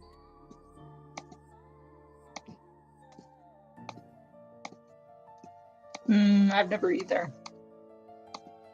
No, I assume none of us have. I mean, we did promise these people we would take them there. And if you kill them once, wouldn't you want to ensure their destruction? Yes, but I am not stupid. I myself will not have the ability to take them down. Unless a Kind of group of ability do you dragon need? slayers will be willing to assist me. Well, of course we are. Unless they are the peaceful kind. No, there a peaceful- Geik are peaceful. All they want is the domination of other species, others in the world. They, Well, in like that case, roaches and mosquitoes, need to be exterminated. well, in that case, if they attacked us, we're going to have to defend ourselves, and if they die in the process, No, then we have to deal with them proactively. We will have to start with your helmsman. I believe he may be a thrall to these illithids. He needs to be taken care of. By the looks of it, the rest of the crew is under his control as well. Oh no. How do you know they're not doing it of their own free will? Like, what are the signs and indicators? They keep saying their destination is the land of the light. He looks at the distance. All I know in that destination, in that direction, is an old illithid fort. He looks at the dark cloudy area. Does that look like the land of the light to you? I mean, I don't know. I've never read their scripture. Well, what if there's light after a cloudy day? Isn't that usually how optimistic religions can be? Sorry, what? Can you repeat that? What if there's light after a cloudy day? Isn't that how optimistic religions can be? I think you do not understand when I'm saying I know there is an illithid fort beyond that cloud. There is no bright day on the other side. Only enslavement and having your brains ripped out of your head. That does not sound very appealing. Man. You're So how did saying you guys fight them the first time?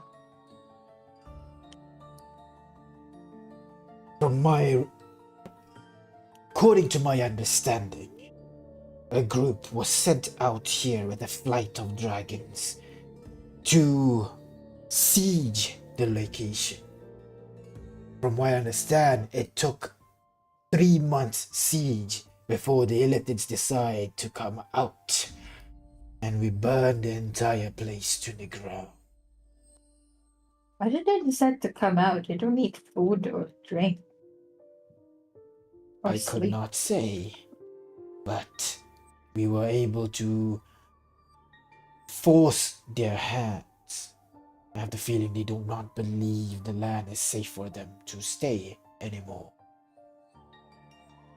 Ah, okay.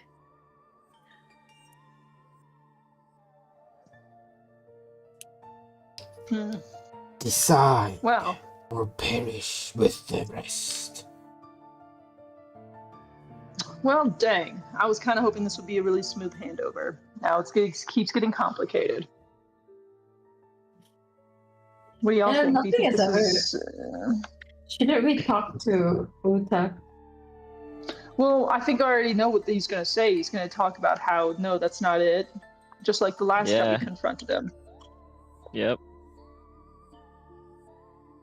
How do we know if someone is really a thrall or not? We can't? Can we? Do we I don't see know. if there's any like worm in their No. head? That's one way to do it, Taking yeah. this aside, I don't think we need to check if he is a thrall. Maybe the rest of them. What do you mean? Like, Well, Utzak is obviously kind of, does a little head wiggle.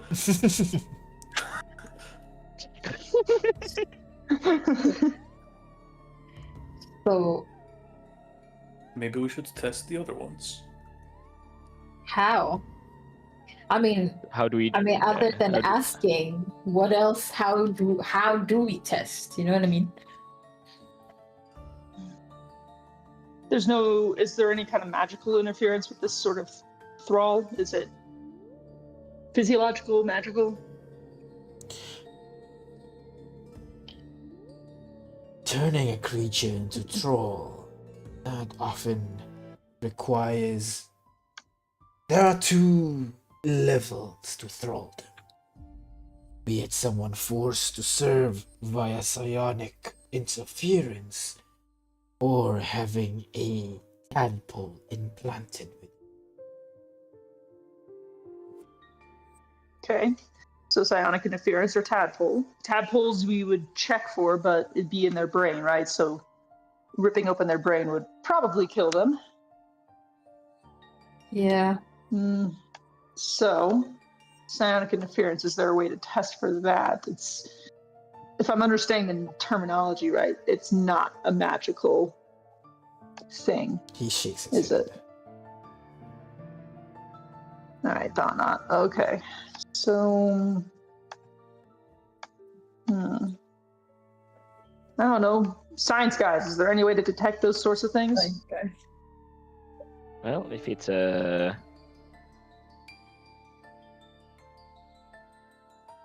what do you call that? An ability that is emanated from a creature. If you knock the creature out, it should stop, right? Put it to sleep or something. So you think we should attack the hut? We should attack? No. Aside from that, lead, the material lead should block all of most of magical effects Mhm. if you have enough of it.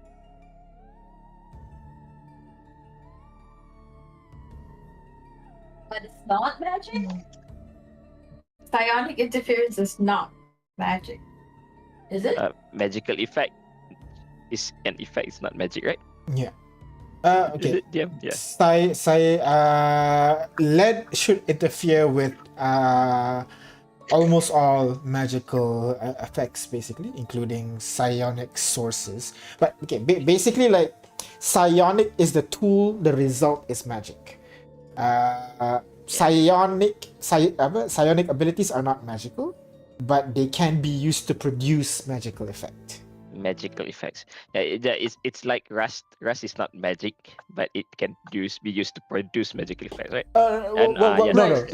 Rust is entirely physical. Yeah. A good example of this would be you guys. You are not magical.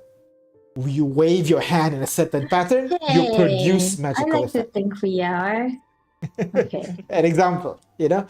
So like, well, this one is so like the waving of hands is not magical, but because you move it in a certain way, you produce magical effect. Psionics, same thing. So Psionics is not magic; it's just like an innate ability. But when you you move your use brain in a psionic, certain way. you produce magical effect. That's right. So can that You magical move your effect brain be in- measured? You assume so, but you don't think you have the tools with you right now, especially since you are approaching your destination. Too late. Oh dang. What are you waiting for? We have to be proactive. Take them down before they turn us in. I mean, Well, we talked about countermeasures if you're heading into a mind flayer colonies, right? Our countermeasure was to park the barge a few ways and then they walk the rest of the way, right? That's right. yeah. And Utak was okay with that. Yeah. So we could do that. Maybe we should All do right. that. So maybe we should take this time to stop. Is there a way for us to stop the barge Yes. or to anchor it to something? No. And then we can go. No. Okay. Like but there's a way to stop you it. can tell it to stop, but there's no way to anchor it. So like if there's solar winds pushing it around, something, it will be moved around. But for the most part, if you tell it to stop, it will stop. Okay, so we're going to stop this. We need to go talk to the helmsman. We're going to tell him that we need to talk to him that we're close, and therefore we need to go into that contingency, I think. Very well. Right? I shall join you in this meeting. Oh no.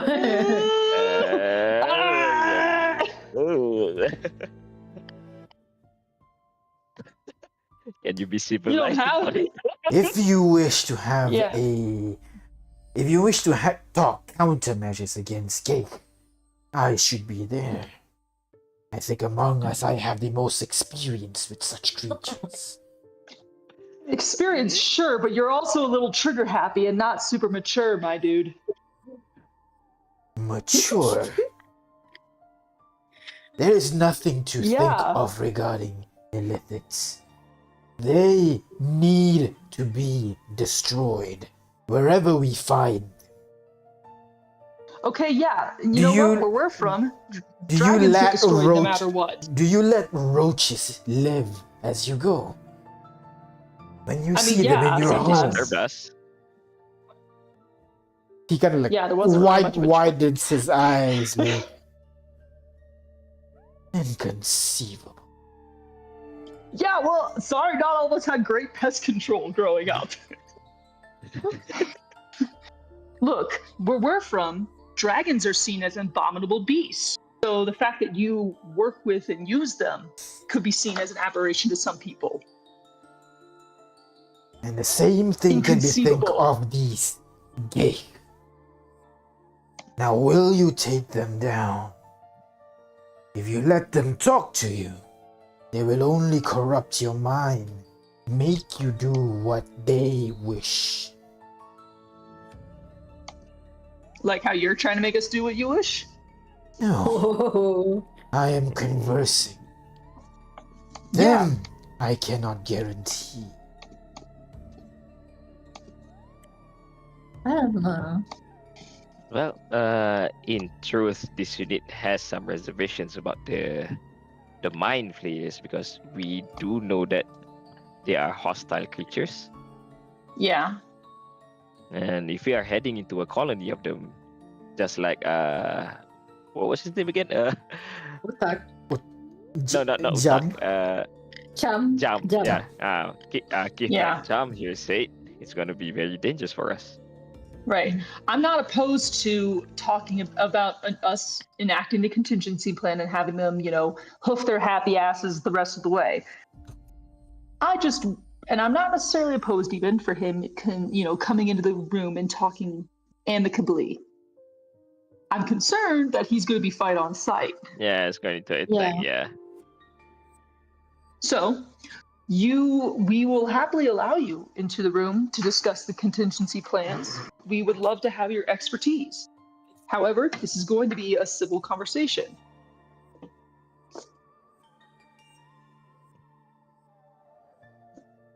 Are we in agreement? He thinks for a We, bit. we should ask Utak first, though. Before And we then just let him in. his Utak will eyes, say the we same shall thing. and then Utak already his said eyes that, widen, and he takes a step back. Oh god. The helmsman's a geek. I'm not going to say. I'm not going to say anything. I'm not going to say anything. What gave you that impression? You are a lost cause. As he disappears from where he is. Oh no! Go to Did the he just helm, teleport? please. Yeah, he just Yeah. teleported. I don't know if he Oh, can go gosh. right into the. Go straight to the. He doesn't have his weapon, does he? No, he does not. He doesn't have any weapons, but he Yeah, the still has weapon. hands. Right now, his weapons would be like 3 great swords behind Kitiara right now. Yeah, just You don't need weapons to beat someone to death, though. I know. So the first thing we should do is just go straight to the helmsman. I don't know if he's gonna Yeah. go in there All or right, what. you turn around and immediately run over to the helm room. You make your way there. You try to push the door. The door is locked. What do you guys do? Well, first I'm gonna knock. Utak, are you okay? You hear I'm the gonna knock. voice. You knock and you shout out. You would hear Utak replies, I am fine. What is going on? All right. A couple. Well, I think we should probably split up. A couple of you guys go in there and talk to Yeah. him, guard him. A couple of us, we're gonna search the ship. Maybe he did Yeah. teleport to somewhere else. He did say he will leave if he really wants to go this way. Yeah. Yeah. But I just want to make sure he's not hiding and out anywhere here. Yeah. All right. So, who's spreading out and searching for clues? Who's guarding Utak? I'll search. I'll search. Is it I think you perception should or talk. investigation? You think I should talk? Yeah. Because I think I'm gonna searching talk is to- investigation. Yeah, Hmm. it will be Is it? investigation. I thought it'd be perception. Okay, fine. I'll talk. Actually, Or perception out or there. investigation. Because checking inside the ship, investigation. Checking out in the distance, that's perception. Okay. I'll search. Okay, we need one good perception, one good investigation. Who's doing what? You can go. I think you can go perception. I'll go. Okay, talk. I'll go perception. Okay. All right. Jack So, and I can investigate. No, either one of you. Two people talk. Two people search. Yeah, I think Well. Artyom can investigate. I'll talk. okay, Artyom investigate. Can Kane percept? The rest of you talk. Yeah. Mhm. All right. Yeah, So go sounds ahead. good. Artyom and Kane, perception and investigation check, please. No pressure. Ah! Oh, 20 and Yes! 32. Yay! Can I reroll that? Should we reroll that? Your I choice. don't know. Me, I'm happy. That's great. My Obviously eagle mine. eye. I'll reroll, I Hey. think. Go ahead.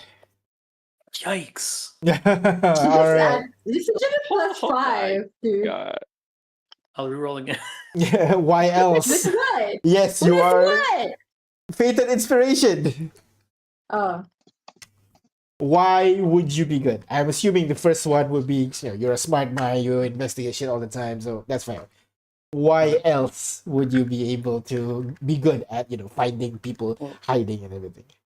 Well, being a wizard and all, I understand how teleportation works. I can sense the weave. Okay, And this okay. guy teleporting around. I will give you that. I will give you that.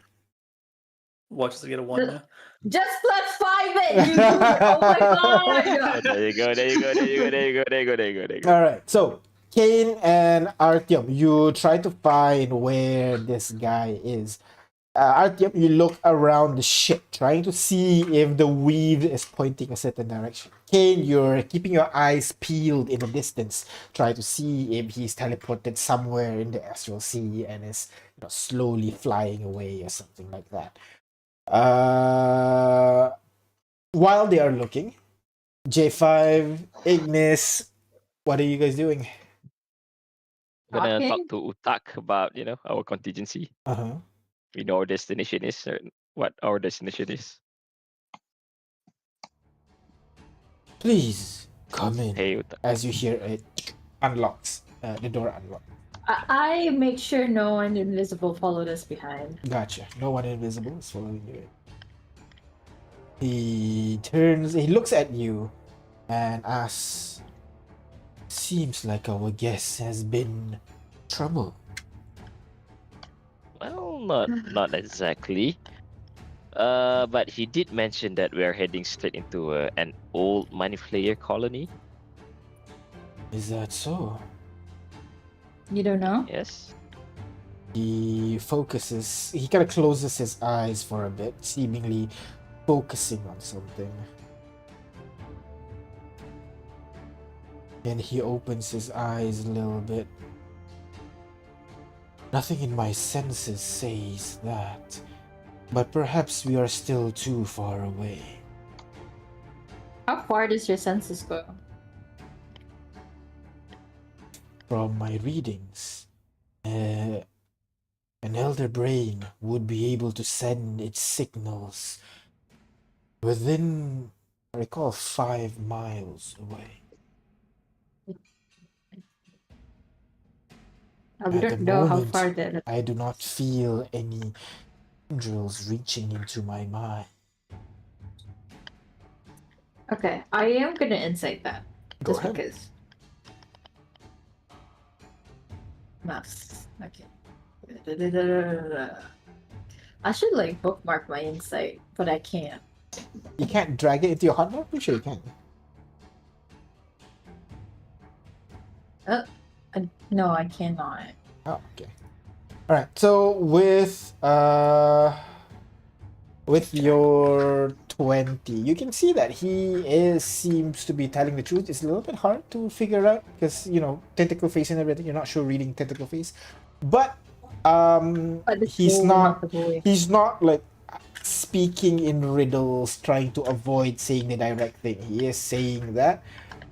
From his perception, he's not noticing any elder brains reaching into his mind. Seems to be telling you straight as is. The rest are seemingly believing. The rest are believing that we're getting close. Yes, we are. I do believe we will reach it within the next few hours. Wouldn't that be the illicit fortress if that's the case? It most likely is. What I was saying is I do not sense any illicit presence. Elder brain presence. Yes. Is it really safe to be there? I cannot know for sure, but I will do whatever I can to protect my flock. So, how far away should we be in case there is one there? In case there is trouble, I believe you should stay within 30 feet the nearest dock. You may leave Feet of the nearest what? Nearest Dock. bay dock entrance. Steady. That way, if there is any trouble, we can leave immediately and it's within reach of my flock. If you But truly if that's care not for the them. if that's not the place, I mean, then where else would you go? I will continue with my senses. But my senses right now pointing in that direction. Ignis. Okay. 30 feet. If we're that far away, are we good from any... I don't know. Because you said Outer Brain reaches 5 miles. Indeed. Yeah, that's the thing though. That's pretty far. That's like a day and a half of travel, usually, No. by foot. A day is No? 24 miles. Oh, really? Okay, my Yeah. bad. What? That's 8 hours. Okay. It's more like 1.5 hours. That's not so bad. What if, but 1.5 hour is quite long. I mean, For one and them a half to- hour of being assaulted by the elder brain. It's not long.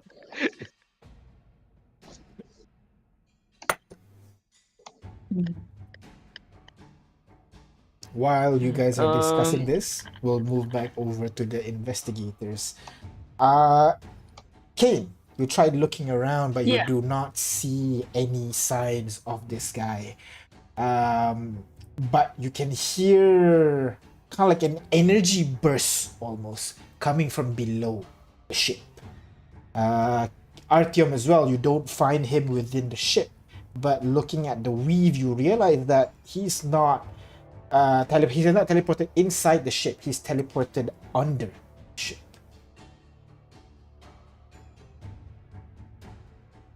Under the ship. Under the ship. oh, he's sabotaging the ship. All right, I'm gonna get us. I'll get some rope and I'll go down. All right, you tie yourself to the edge and then dive underneath the ship. What about you, Artyom? I got insane flight speed, so I think I'll just Fly dash over and kind of as well. hang off the side of the ship. Yeah, All right. So I can be more both, loosey goosey with it. yeah, both of you fly off to the edge. Kane with the rope kind of dragging you a little bit. Kane, Artyom, you fly alongside the ship, and you would be able to see kind of like a residue of like some spell being cast slowly disappearing.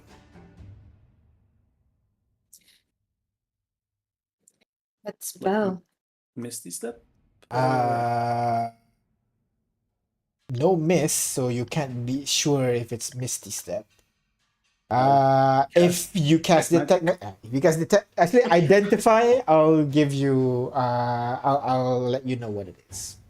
I guess that But magic it's a in case minute. it's an invisible guy. All right. So So you now cast we- detect magic, looking around. Yep. Immediately, you would be able to see that whatever that thing is, it was a conjuration spell as it disappears. Ah, did he lure us off the ship? What does conjuration do? Teleportation, Makes- travel, Oh, summoning. What would he teleport from out it? Well, if he disappeared. I guess I'll start casting identify All while right. Kane looks around. I'll say if you just start now, it wouldn't have enough time. Unfortunately, the spell fades away before you can fully get it. Gotcha. But you're able to get that. It's a conjuration spell. So, what do you guys do now? Okay, so there was a conjuration spell here. Mhm. All right. I don't really know anything about magic. Our team, can you tell if something was done to the hull? Like, was it sabotage, or do you think he lured us down here? I'll take a look. Looking around, the ship itself is magical, enchanted to move in the astral sea. So there'll be, I think, enchantment spell on it, enchantment aura around it. Nothing immediately tells you that it's harmful. There's no like evocation spell on it or anything like that. It's mostly enchantment. This thing. Sorry, not enchantment. It's what's enchantment is the mind control one. What's the other one? Transmutation. That's it. And having kind of scoured this ship before to get acquainted with it, Yep. Does anything appear to be amiss physically? Nothing seems to be different.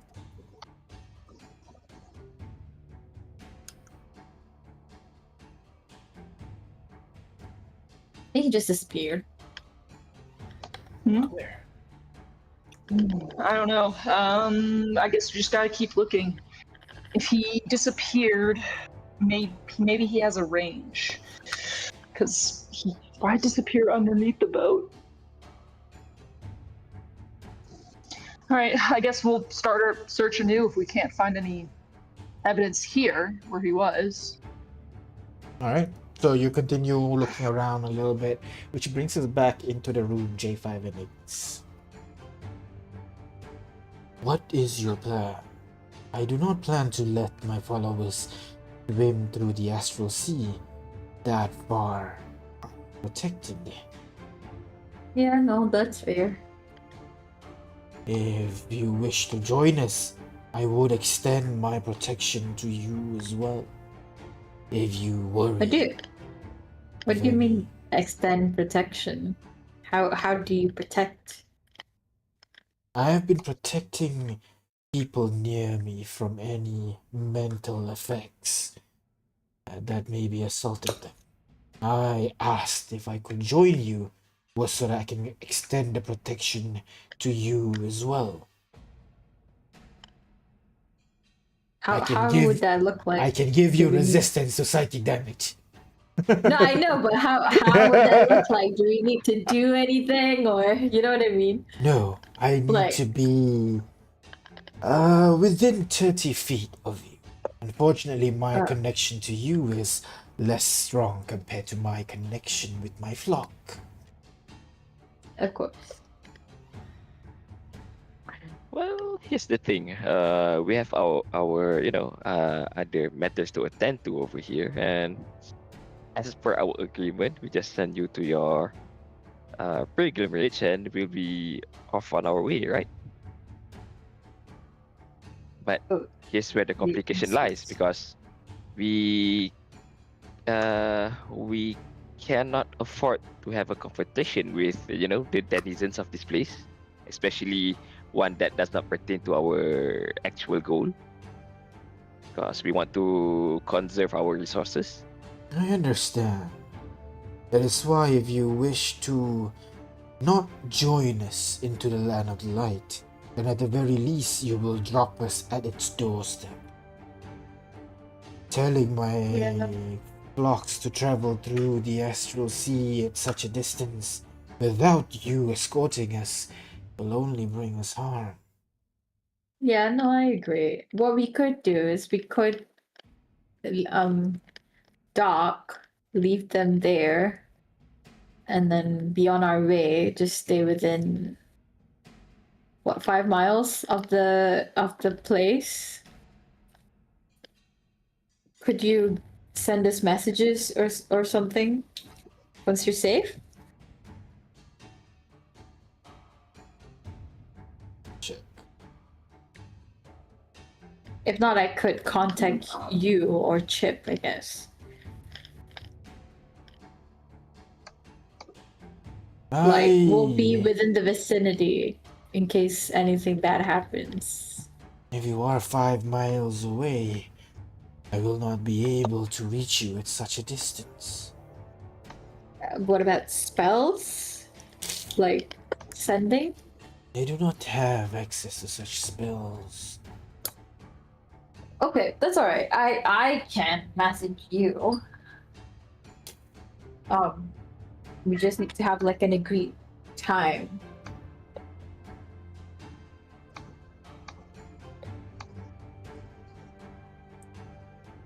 I still have sending stones. I could give that to. I think I have some. Let's see. Da-da-da-da.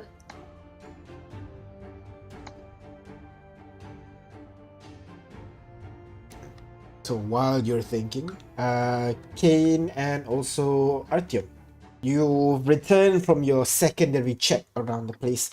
Doesn't seem like he's left any signs that he's here. Wherever he is, he's not on the ship. That's for sure. Hmm. So where is he? Okay, so he's gone. Should we accept that, I guess? It's kind of furrowing his brows. This just feels like, I don't know, it just feels so sudden. Plus, he left all of this shit behind. This makes me feel like he isn't really gone. I mean, you would have to be a powerful spellcaster to get much further than this. Right. Are there any sort of land masses out in the distance where he could be, like, marooned on Based from what he that I can taught you, see? based from what he taught you, Mhm. the distances between land masses in this place is very, very far. At least hours, possibly even days. And from checking around, from what he taught you, there don't seem to be any landmass in the immediate like days travel.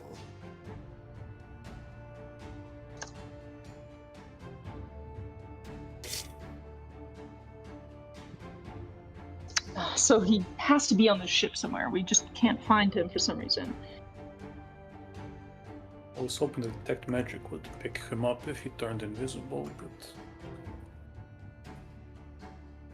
suppose not. So the only clue we got was him doing some kind of conjure magic in the bottom of the ship.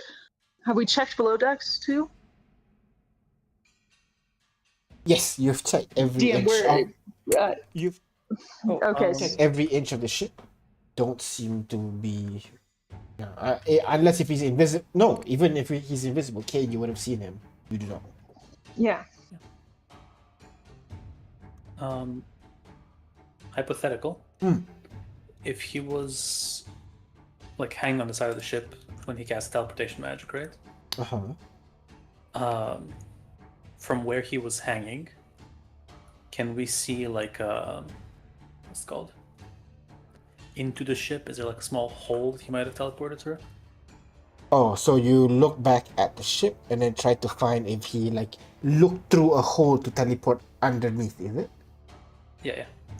I see. Yes, there is an obvious because like the hole. I don't know what you call it. Like the hole in the middle of a top deck where people usually load cargo in.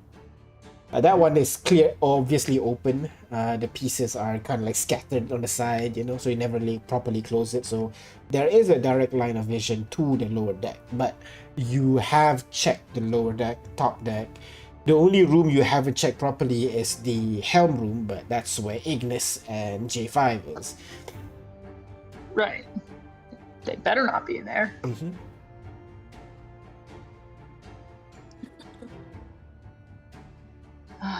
Damn it. Okay, so do you want to go back in there and I can keep an eye out, or I can go back in and you can keep an eye out? Like You're into more the alert helms than room? I am. Perhaps it's better that I go back. Okay.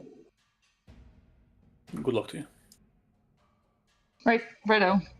Is Kitiara still out here, or did she go in the meeting room too? Kitiara would help looking around. She has high enough perception. All right. Who has the highest or second highest?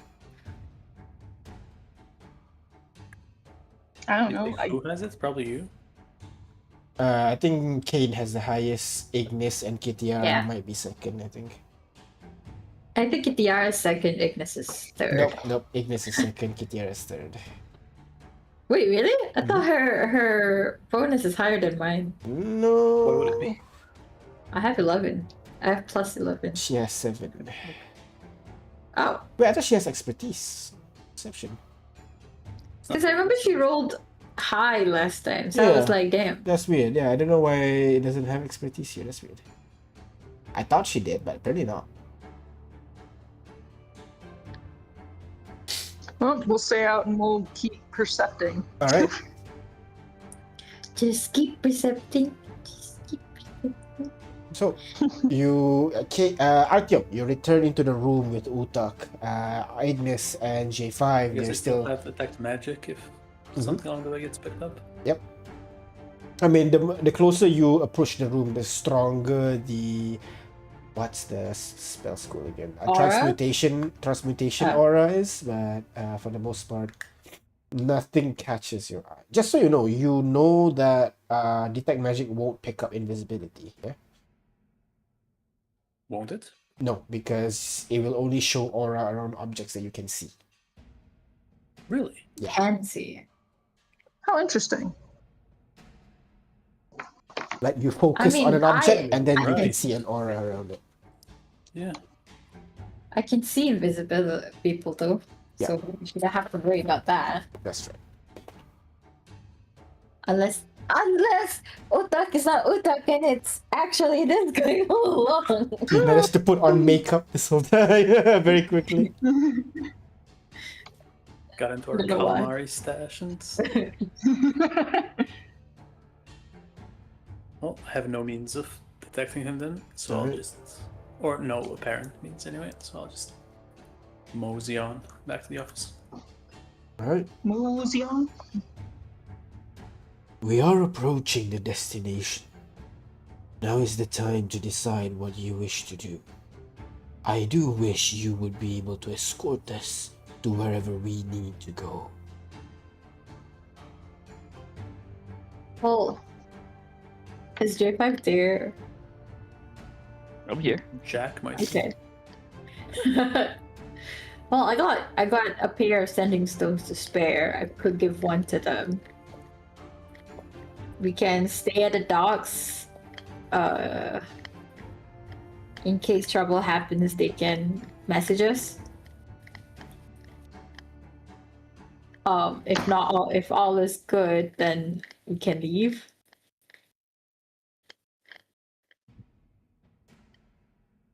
Is that good enough for them?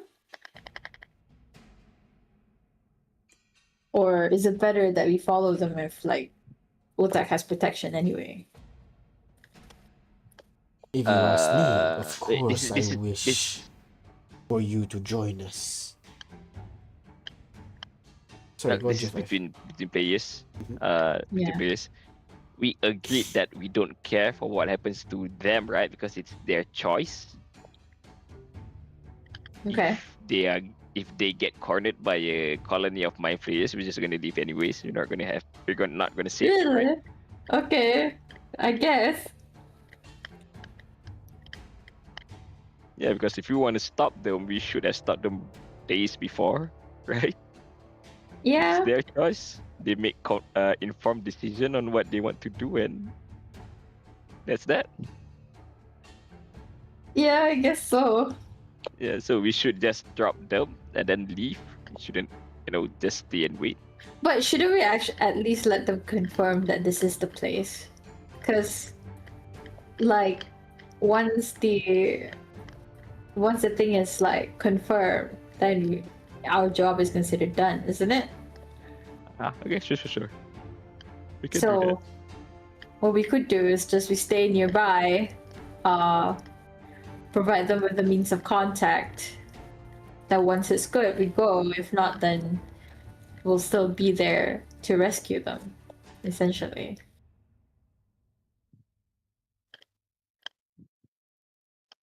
Are we good with this plan? Yeah, sure. Okay, We stay at the docks with the barge, and then wait for confirmation. yeah. I'll tell that to Uta. Ask him his thoughts on it as well. He gives you a nod. Understand. Though I really wish you could escort us to the very end. But knowing where we are headed to, I suppose I cannot ask for more.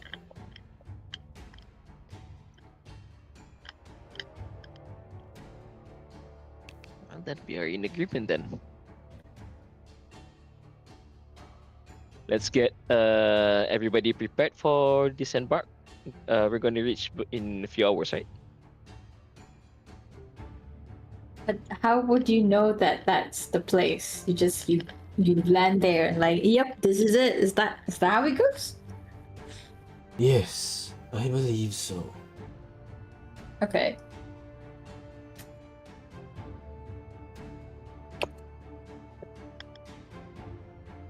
Okay. All right. I'll leave him a pair of sending stone. What is this?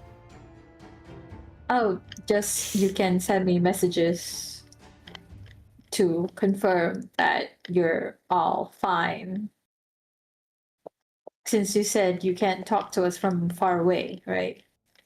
Very well. Unless you can, if we're in the docks. But we don't know how far you'll travel, so just to be safe, just pick up the stone and I'll get and tell me that you've found the place you're supposed to be at, and we will be on our way. Or if you're in danger and you need to get back to us as soon as possible, then we'll be on our way to you.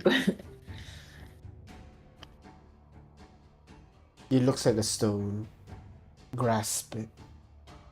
Very well.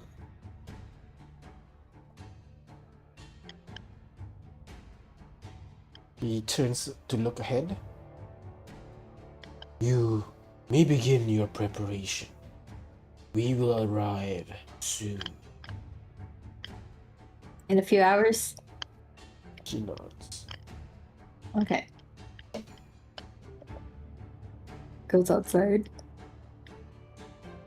Alright. So, is there anything you guys want to do before you arrive? Because we'll arrive. No. No? Just Alright. gonna help the pilgrims to bring their stuff up from the cargo docks. Yeah, so How do we- they all bring like all their foods, all the supplies and everything put together. They don't need it, but it's strange to travel somewhere without food. The people standing, Save. the people kind of outside stares to the distance like very excitedly, and at this point you've come close enough to the cloud that you can see how big this large dark cloud actually is. It looks closer to like a rain cloud in the prime material plane.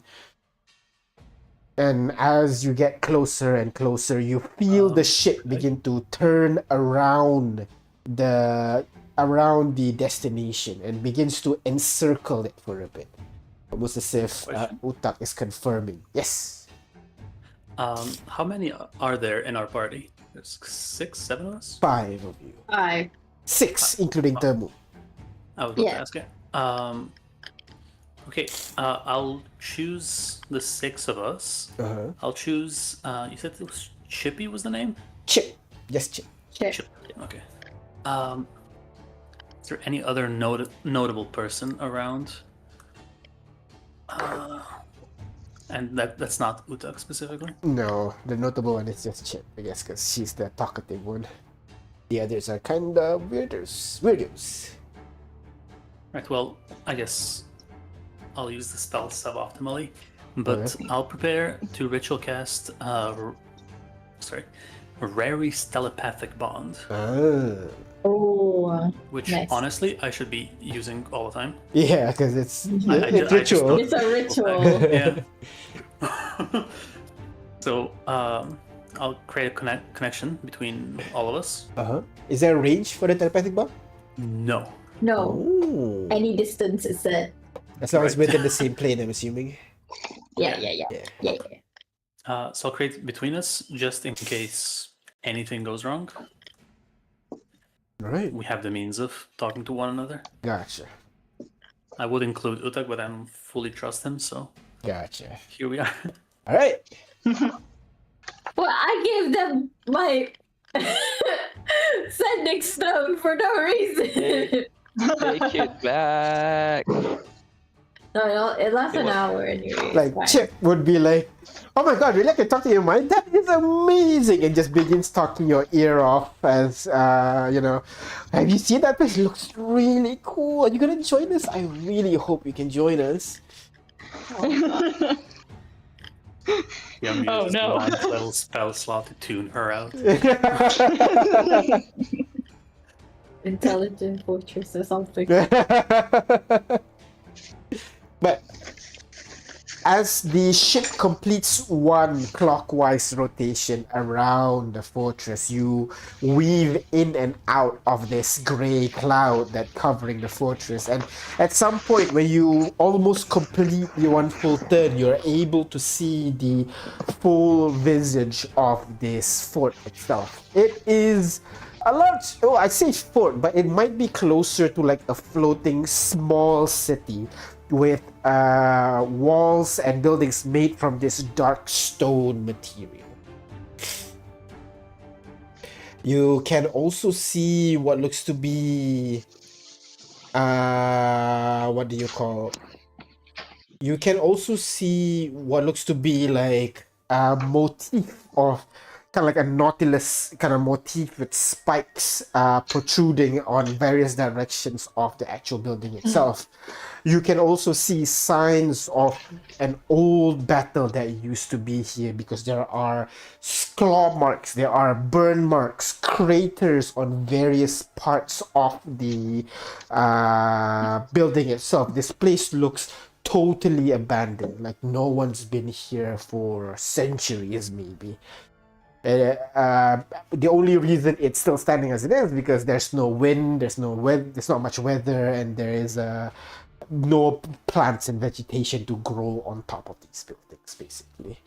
And at this point, you can see the ship begins its approach, coming closer and closer to what looks to be like a dock that's protruding from one side of this fort. The ship slowly docks closer and closer until finally it stops mid-air.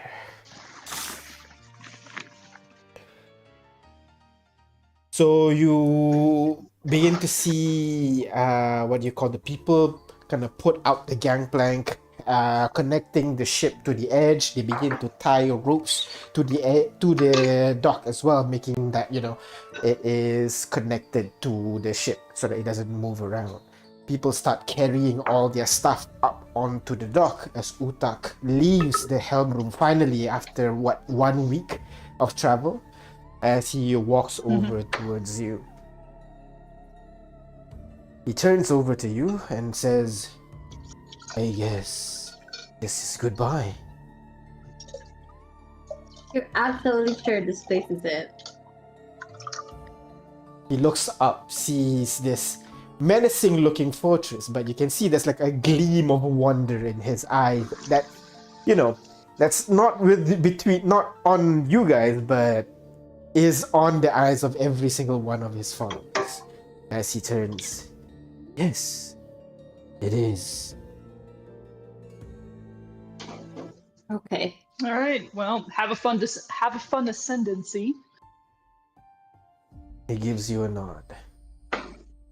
As he turns around. We'll be here for like, how long did we say? 2 hours? Half a day? I cannot say for certain. Stay as long as you wish to stay.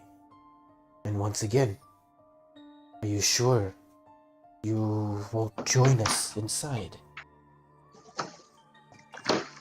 Is he asking out of worry or? I'm sure I don't want to go inside. Wanting to invite you to a place that is really cool to him, so to speak. Got it. Yeah. He wants to bring us to Nirvana. No, thank you, buddy. That's all right. You guys enjoy yourself. He gives a nod, and this is farewell. As he begins to kick off the deck and begins to float over to the edge, to the docks, followed by the entirety of his flock.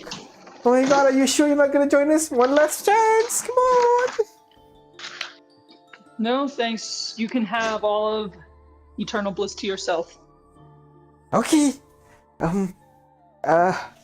Goes over and flies over towards you guys, gives Kane a big hug, gives Ignis one hug, gives J5 a hug, stops in front of Artyom, and then slowly opens her hand for a hug.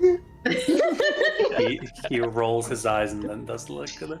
come hither motion. Yeah, and she hugs you. Most probably the tightest hug, basically, compared to the rest. Aw. Oh, we have a Aw. certain bond. I would Oh, say. that Artyom.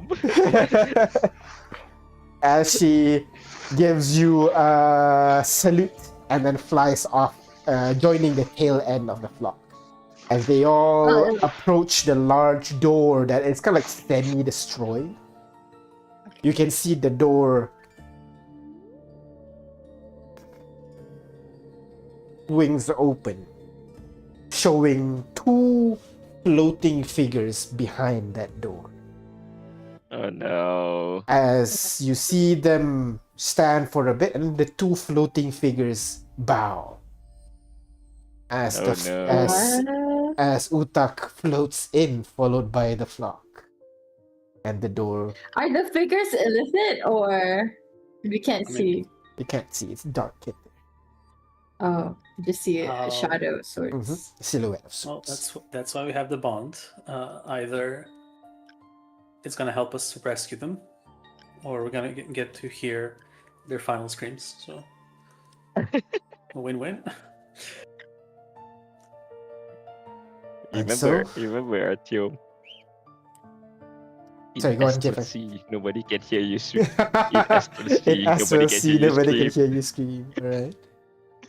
So during the whole time, all like you're just waiting on the ship, basically, right? Yeah. Yep. Yep. Alright. I'm not just gonna wait. I'm gonna make preparations to leave. Alright. So you can like detach the ropes that they anchored and begin to kind of like make your way as kind of like direct the ship to start moving away, right? Is that right? Yeah, but still not moving away. You know, we have to 30, wait for 30 confirmation. foot right? away. Right? And, oh, okay. So you're still attached to the Yeah. dock then. Yeah. But the rope is not anchored in. So Gotcha, in case of anything happens, we can just bolt away. Gotcha. All right. So you sit there for a moment, and then Tamu kind of raises a question. Did we got told how to use the ship? Yes. Well, sort of. Yes. He I told us a specifically little bit. asked. Yeah. Oh, Got told it's rather intuitive. okay then. I hope that's we the use our case. brain. Right? Yeah. We just force our will to the ship. Mm-hmm. Okay then. And he turns around to look at the distance, Wait. looking So worriedly. who's gonna be the helmsman? Artyom will. Okay. Captain Kane, Having- helmsman having- Artyom. Having spied on the guy with arcane eye and everything. Gotcha. Oh yeah, that's true. Hopefully That's true. Yeah. qualified. You're watching, learning by watching, basically. And during the whole time, as you guys are staring into the room, you can hear Chip describing everything inside. Oh my God, it's such a beautiful city. Oh, it's a little bit run down, but I'm sure we can make this place such a good place. Oh, what's that? It's a big building. Oh, the other Utaks are telling us to go in there as well. The other Oh, Utaks. okay. Oh no. Oh good. Oh my God, this is so pretty. I'm so sad you can't join us. But How many Utaks do you see? at first there's two. Then like there's like more. I think like there's at least 10 here. Ah. Huh. They're dead. Oh, what's that? Why Oh, do we God. take? Oh no. Ooh. How long does this last? That's a Has it pool? come in? There's a pool? Oh no. Is it hot? Is it boiling? No, it's like a blackish greenish pool. We should go back. Ah. We should leave. No. You can we see. Oh, what's that? What's that black thing? Utak? Utak, what are you doing? Yep. Okay, Utak's walking into the pool. Okay. Utak's melting? Into what? Utak, what are you? Oh god. We're Oh. still here. We gotta come back. Are you okay? Utak? No. As at this point you hear another voice joining your telepathy. No, no. Thank you. Run! Very Run! much. You say what? Did you say? I believe it is time for you to go. As you go. hear Chip says at the very end, "Oh, so that's why we're here." No. As the connection shuts. Did it sound like a? Oh, I'm in peace. Yes, as to actually. whatever happens. Yes. Okay. As long as that's the way. You as that happens, you We can gotta feel add kind of that. like a almost like a very very faint. The one that has high perception would be able to hear very very faint screams in the distance before everything calms down and this wave of energy emanates from the center of the room, from the center of We- this fort. we have left, right? Termu turns. Um, At this point, yeah, you've moved the ship like 60 foot away and slowly moving away right now. A bit rough. But thus ends the journey of the Children of Light. oh, And that's know where what we're gonna end our happened. session here. oh! We did it, Patrick. We saved the city. And yeah, that's where we're gonna end our session today. Thank you very much, guys, for playing. Unfortunate think- you're not in there to see what's going on, but hey, No, you I'm win not gonna you part win of some, you that. lose some. Yes. That's okay. We can put it in the questions we want to ask to it at the end of this campaign. Yeah, jot it down. I, I don't want to go in there and get my mind proved. Hey, at least it's your mind, right? But yeah, this is where we're gonna end the session for now. Thank you very much, guys, for playing. I hope you enjoyed the Utak arc. I can't believe the Malaysians don't immediately get what's going on there with that name. Yeah, it was the diversity higher European who got it. Yeah, exactly. What? No, you didn't. Well, you didn't get the it. name. you get from the story beat. But I thought like the Malaysians were immediately like, it's you did the. Wait. But yeah, we'll end our session for now. Thank you for just playing. Next session, next week is going to go. I think we're gonna start a little bit late because we have a convention to attend. Later. Yeah, a bit later than Yeah. usual. But we're gonna continue on, and then yeah, let's see what's going to happen in the Agar outpost. Alright. Oh my god, Thank you very much for playing, and we'll see you Oh, guys next week for more Paragon Lost. And nope, no Paragon Lost, just Arcana Why? 12. Bye bye. Every time.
Vesvikaswak.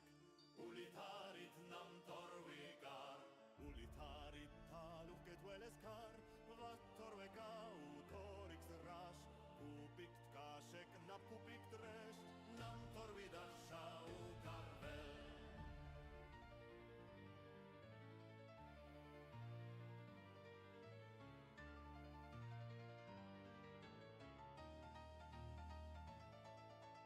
Keklar tilfauaks vigaltor, kartor nasve hiket vel karran, tvishal nasve svife kikkar, tvist kupfai kupkashek. Lasut kasheket vel, lasut galtor kar, nasve svivestaja, nasve svikaswak, ulitarit nam torvikar, vatnam torjekaja, vatnam torzainoks viuakket velest vishal. Kashek torna shve, shit torna shve, ulitarit torna funkitok. Lasut, kashek etwel. Lasut, gal torgar, nashve svivestaja, nashve svikaswak, ulitarit nam torvikar.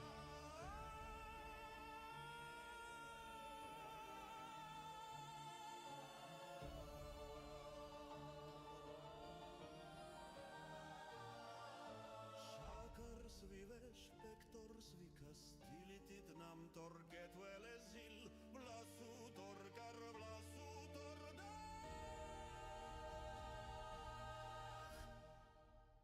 Nam torna svetem baje.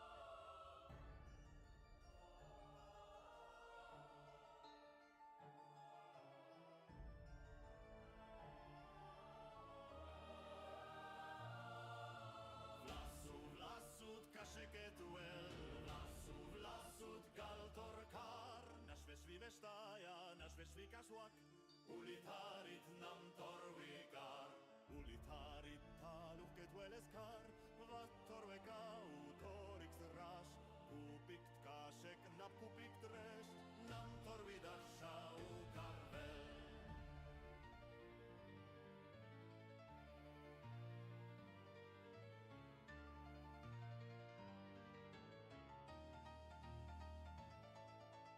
Keklar tilfauaks vigaltor, kartor nasve hiket vel karran, tvishal nasve svife kikkar, tvist kupfai kupkashek. Lasut kashek etwel, lasut galtor kar, nashve svivestaja, nashve svikaswak, ulitarit nam torvikar, vatnam torjekaja, vatnam torzainoks viuakket velest vishal. Kashek torna shve, shit torna shve, ulitarit torna funkitok. Lasut, kashek etwel. Lasut, gal torgar, nashve svivestaja, nashve svikaswak, ulitarit nam torvikar.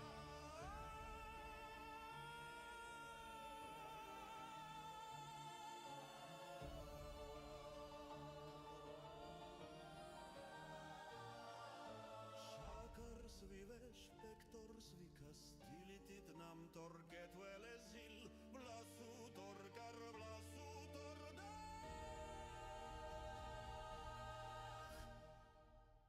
Nam torna svetem baje.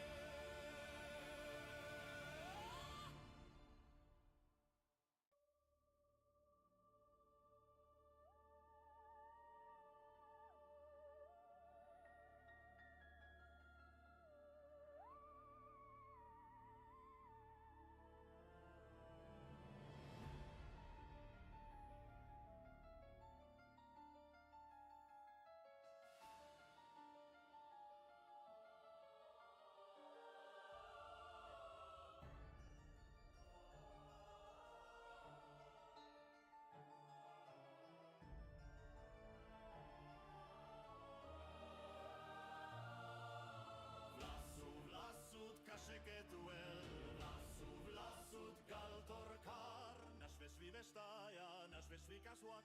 Ulitarit nam torvikar. Ulitarit taluhket veleskar. Vattorveka utoriks ras. Kupikt kasek nap kupikt rest. Nam torvidassa ukarvel.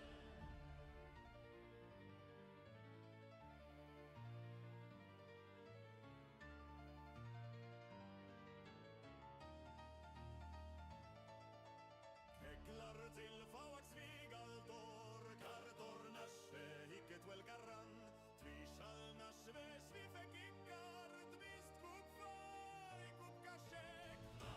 Lassut kasheket vel, lassut galtor kar, nas vesvivek staja, nas vesvikas vak, olitarit nam torvikar, vatnam torjeka ja vatnam tor zainoks viuakket velest vishal. Kashek torna shve, ulitarit torna funkitok. Lassut kashek etwel. Lassut galtor kar, nash vesvi veshtaja, nash vesvi kazwak. Ulitarit nam torvika.